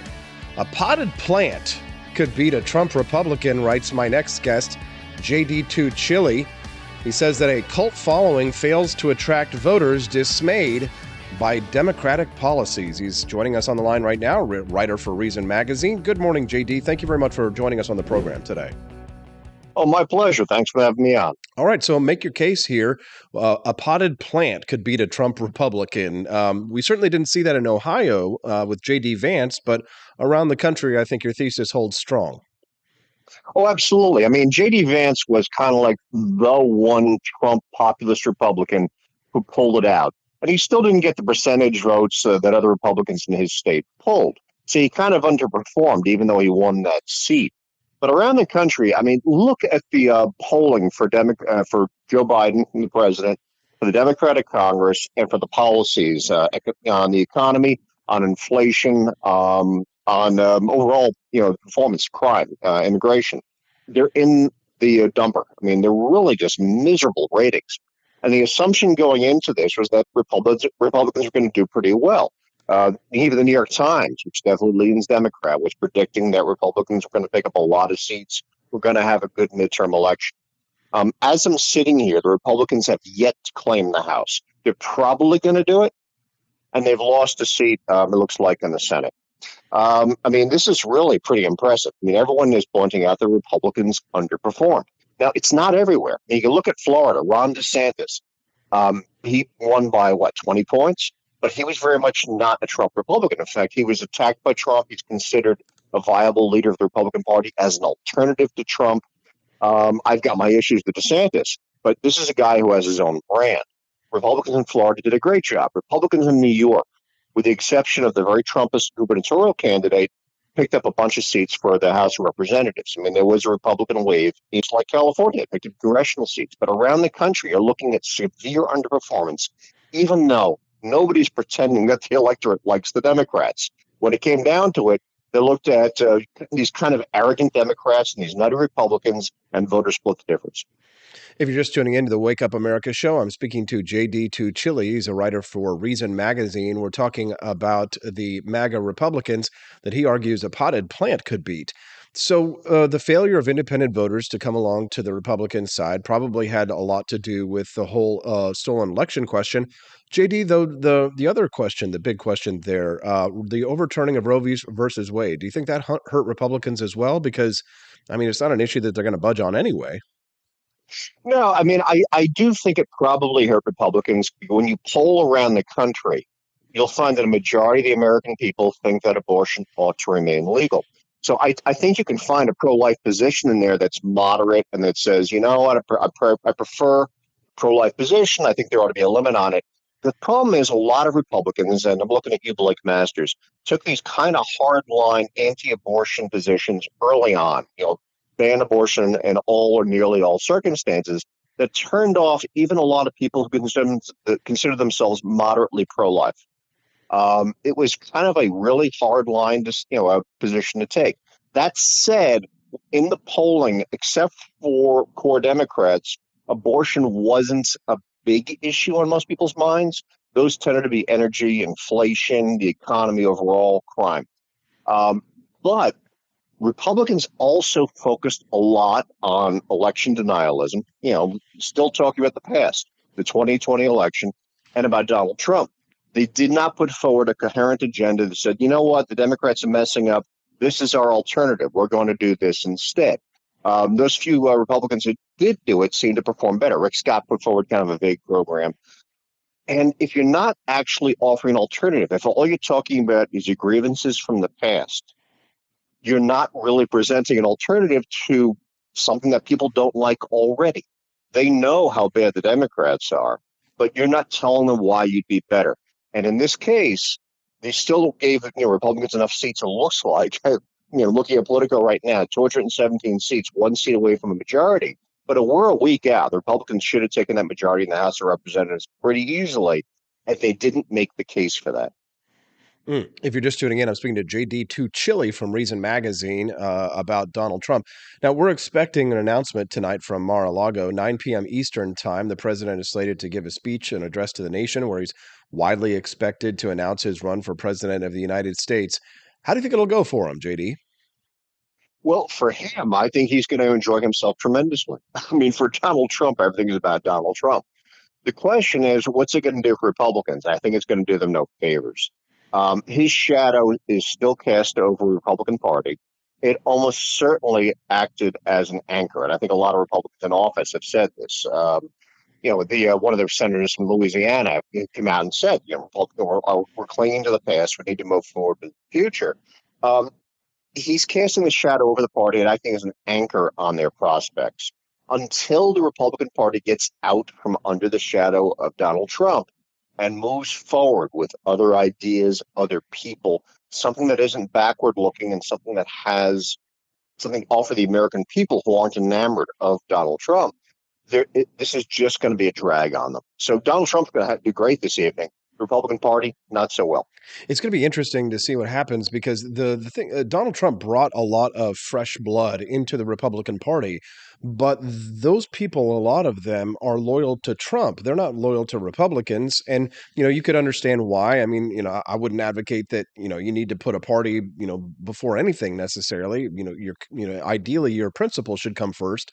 But that only really exists in our world, JD, where, we care more about, limited government and individual liberty before even the idea of the United States as a nation state. Probably a lot of Republicans disagree with us on that concept that, the purpose of, the nation state is to protect itself and to remain alive. And, even if that comes at the expense of individual liberty. But, we live in a world where, these Trump Republicans are loyal to him above the party. I mean, do you think that they go scorched earth? Because I'm already seeing them starting to agree with Trump on his attacks on DeSantis. They're coming up with conspiracy theories about how DeSantis is working against Trump, even though he hasn't said anything publicly, et cetera, et cetera. They're calling him out on his lack of loyalty. I mean, that seems like a cult that's getting ready to implode. What do you think? Yeah, I mean, there's a real risk there. But I'll point out the reason that Trump is attacking DeSantis is because DeSantis is surging. DeSantis won, crushed his opposition. Republicans in Florida overwhelmingly crushed their opposition by establishing a different brand of republicanism.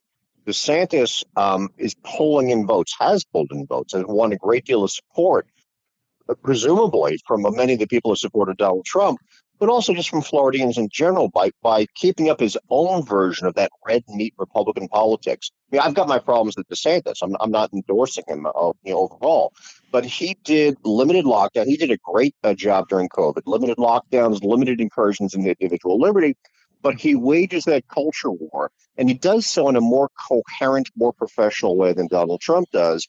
And the fact is that he attracted voters throughout Florida to the point where he romps to a victory in his race after having been initially elected to office for his first term, just barely in a squeaker. So that's a guy on the rise.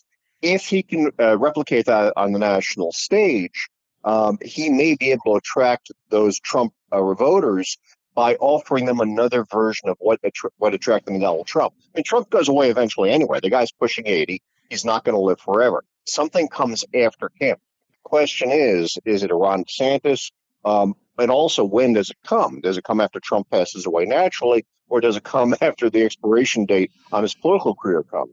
But one way or another, something has to come after Trump. If you're just tuning in, I'm speaking to JD Tuccille of Reason Magazine. Whenever I'm preparing the show for the next day, I always open up Reason.com every single night.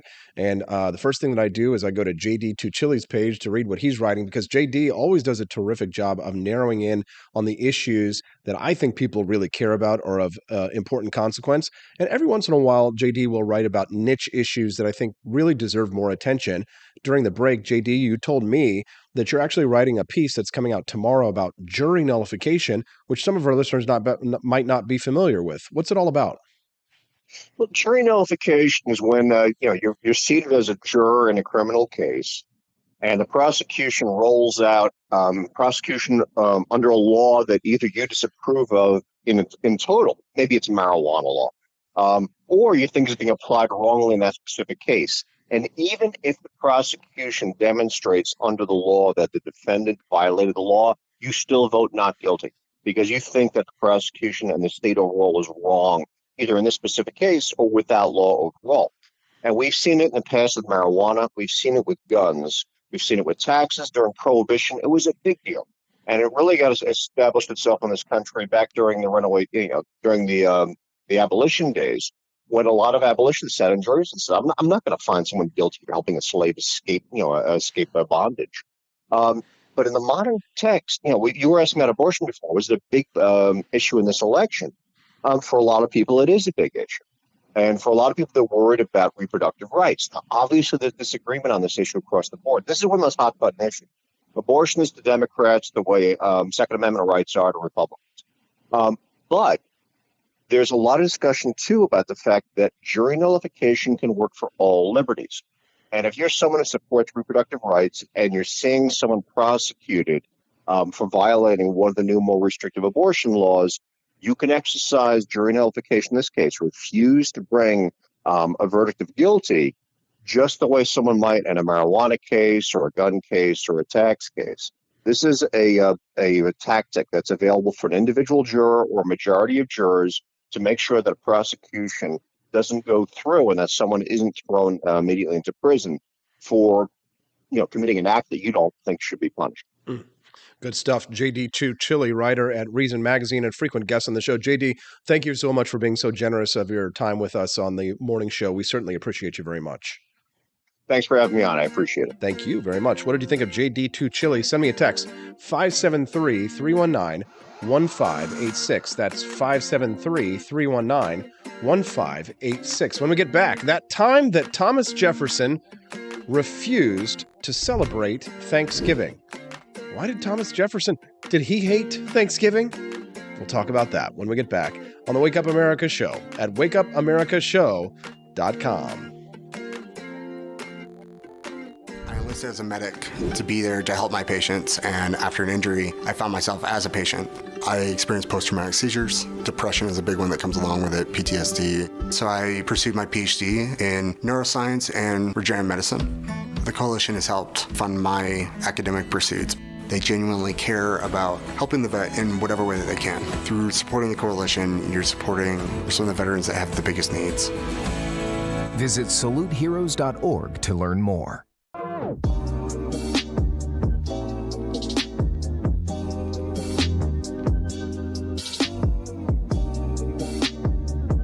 If there wasn't going to be somebody who was a fiery champion of liberty, somebody who would get out there and who would be aggressive, and if they wouldn't do it with more fire or passion than I had, then I would go and I would fight this battle for us. I've fought for the principles that we all share. Parties tend to be secondary to me. We're here because we believe in the principles of liberty. I am not a perfect messenger, but I think I'm a damn good one. This is a replica of our first president's flintlock pistol. You have my full support, my respect, and my gun.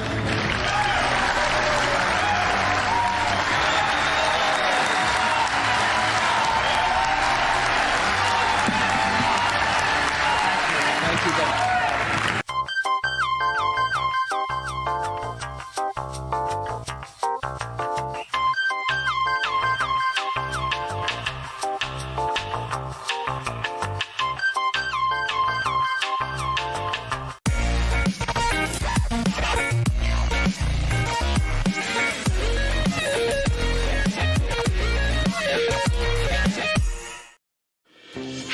yet? Do facts no longer matter? Are lies to be encouraged instead of punished? This is not our inheritance. If truth no longer matters, we will not remain free for long. This is our generation's challenge, to defend our founders' hope that we the people could self-govern if we defend our right to get the facts. And right now, we're building the only defense of free people have, the facts, on every politician, every position they held, every statement they've made, every vote they've made, and any cash they've taken. It's the real history on those now pandering for your vote. There are hundreds of young people building our defense right now, and they need your help. We all have our passions, but as our ancestors knew, when events become so foul they threaten us all, we must stand and defend each other. Please, have our backs. Join us at votesmart.org.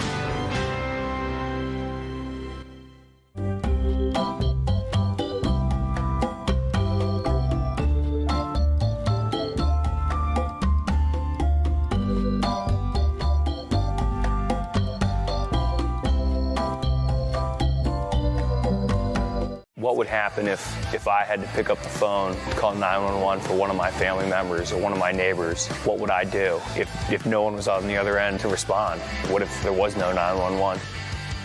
So you can be a part of the solution. Anybody can be a firefighter. Male, female, younger, older. We have school teachers. We have leaders in business. Is me, you, anyone that wants to be. There is no typical firefighter. We wish you a freedom Christmas. We wish you a freedom Christmas. We wish you a freedom Christmas and a liberty New Year. Socialists and commies may try to convince you that the holiday's all about free stuff. But let's be honest, we all know whose wallet Santa's gifts are coming out of. There ain't no such thing as a free stocking. Santa is the only guy with a big white beard promising free stuff that we want anything to do with this holiday. And if you don't believe, you don't receive. It's a capitalist, consumerist holiday, and it's time for a Santa-sized stimulus. Get your free market merch at the AP for Liberty shop today and stuff your socialist sisters' stockings full of capitalist cheer. Ho, ho, ho, ho!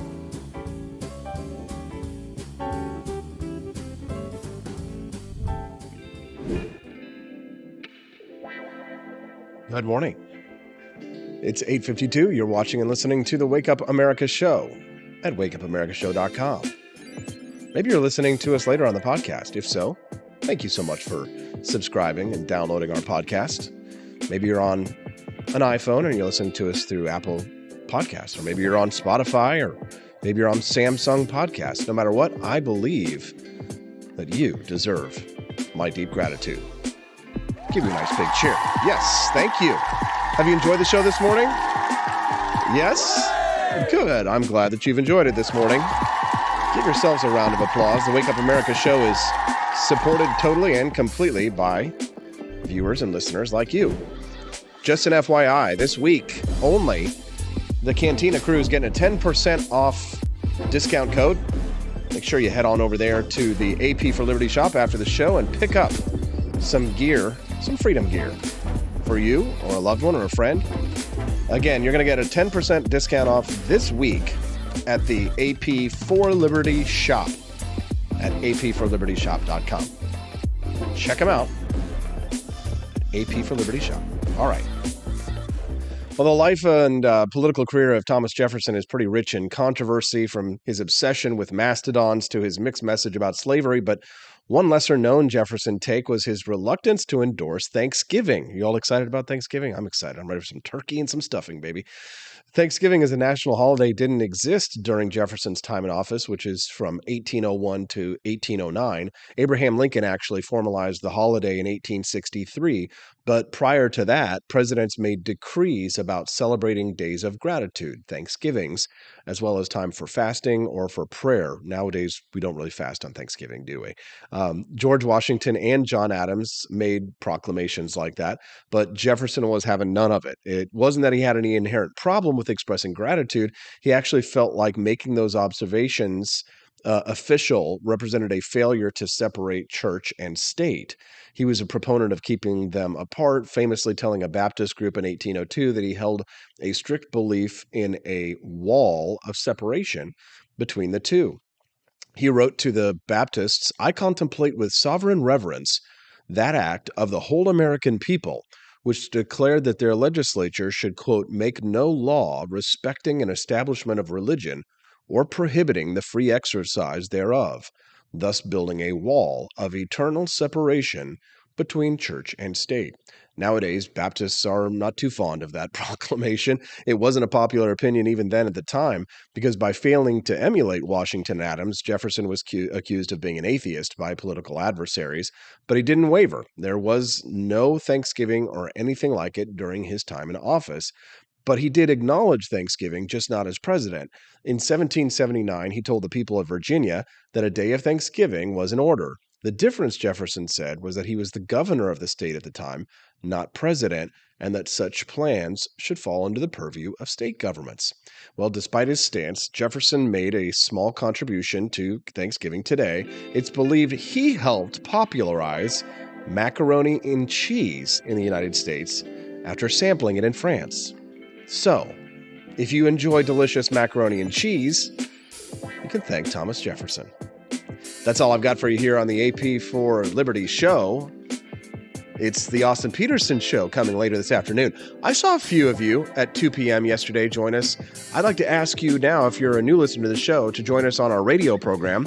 I'm on Talk Radio at 2 p.m. in the afternoons. That's 2 p.m. Central Time, Monday through Friday on the Real Talk Radio Network. Well, Austin, how do I listen to the Real Talk Radio Network if I don't live in St. Louis? It's simple. You can just download the app. Real Talk Radio Network.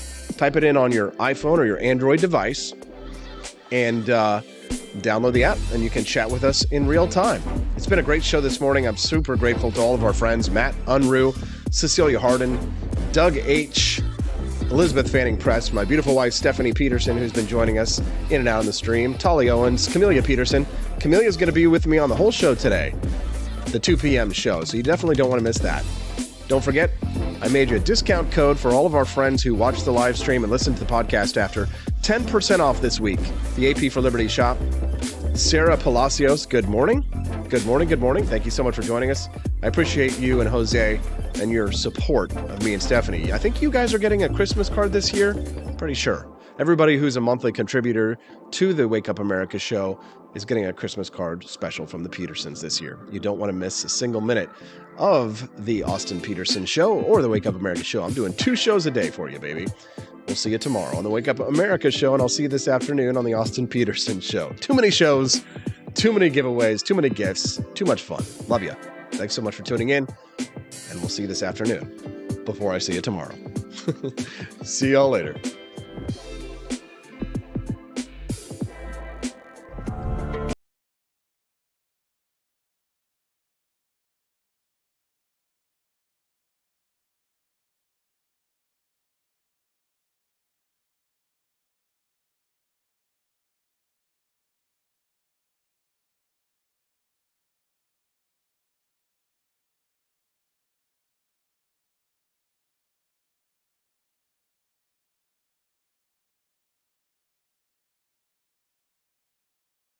Shooting things, but whenever I can't shoot something, I like to cut things. My life isn't all about shooting and stabbing and cutting, though. Sometimes I have to do actual work, but when I work, I still like to have fun.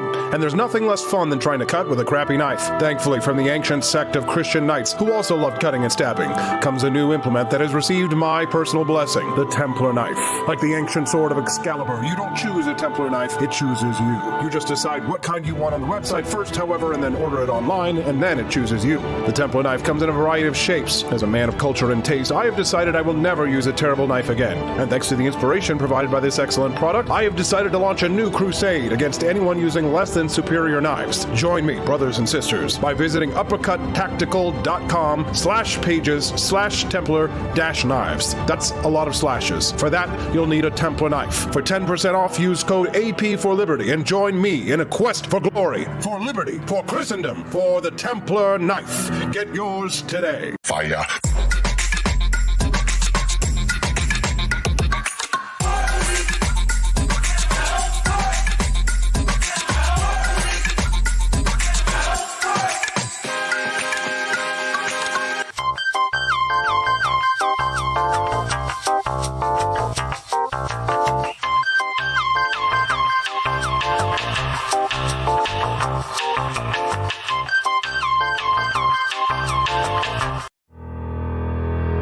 Your printing company stinks. They charge you too much money and they don't love America enough. We've got the solution. Patriot Printing USA. Whether you're running for office, saving souls, or just need business cards that will get you the new job you've been looking for, Patriot Printing USA has got you covered with the best prices around. Palm cards, brochures, bumper stickers, door hangers, you name it, we've got it. PatriotPrintingUSA.com. That's PatriotPrintingUSA.com.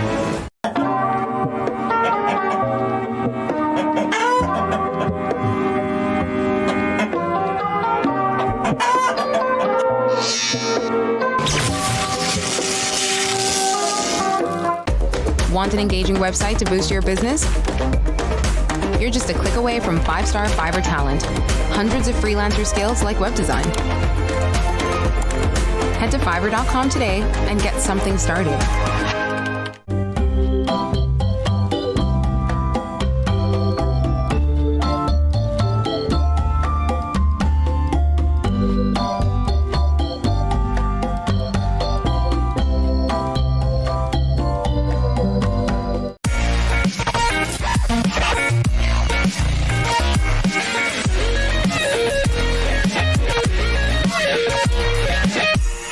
Average Americans are turning into conspiracy theorists at an unprecedented rate. Flip City Magazine was created for new converts to aid in their in-depth research along the path of absolute truth. We offer the hardest-hitting news and opinion delivered uncensored in print directly to your door. Display proudly on your coffee table or hide discreetly under your mattress. Flip City is the magazine they don't want you to see, much less read. Subscribe to Flip City Magazine today at flipcitymag.com.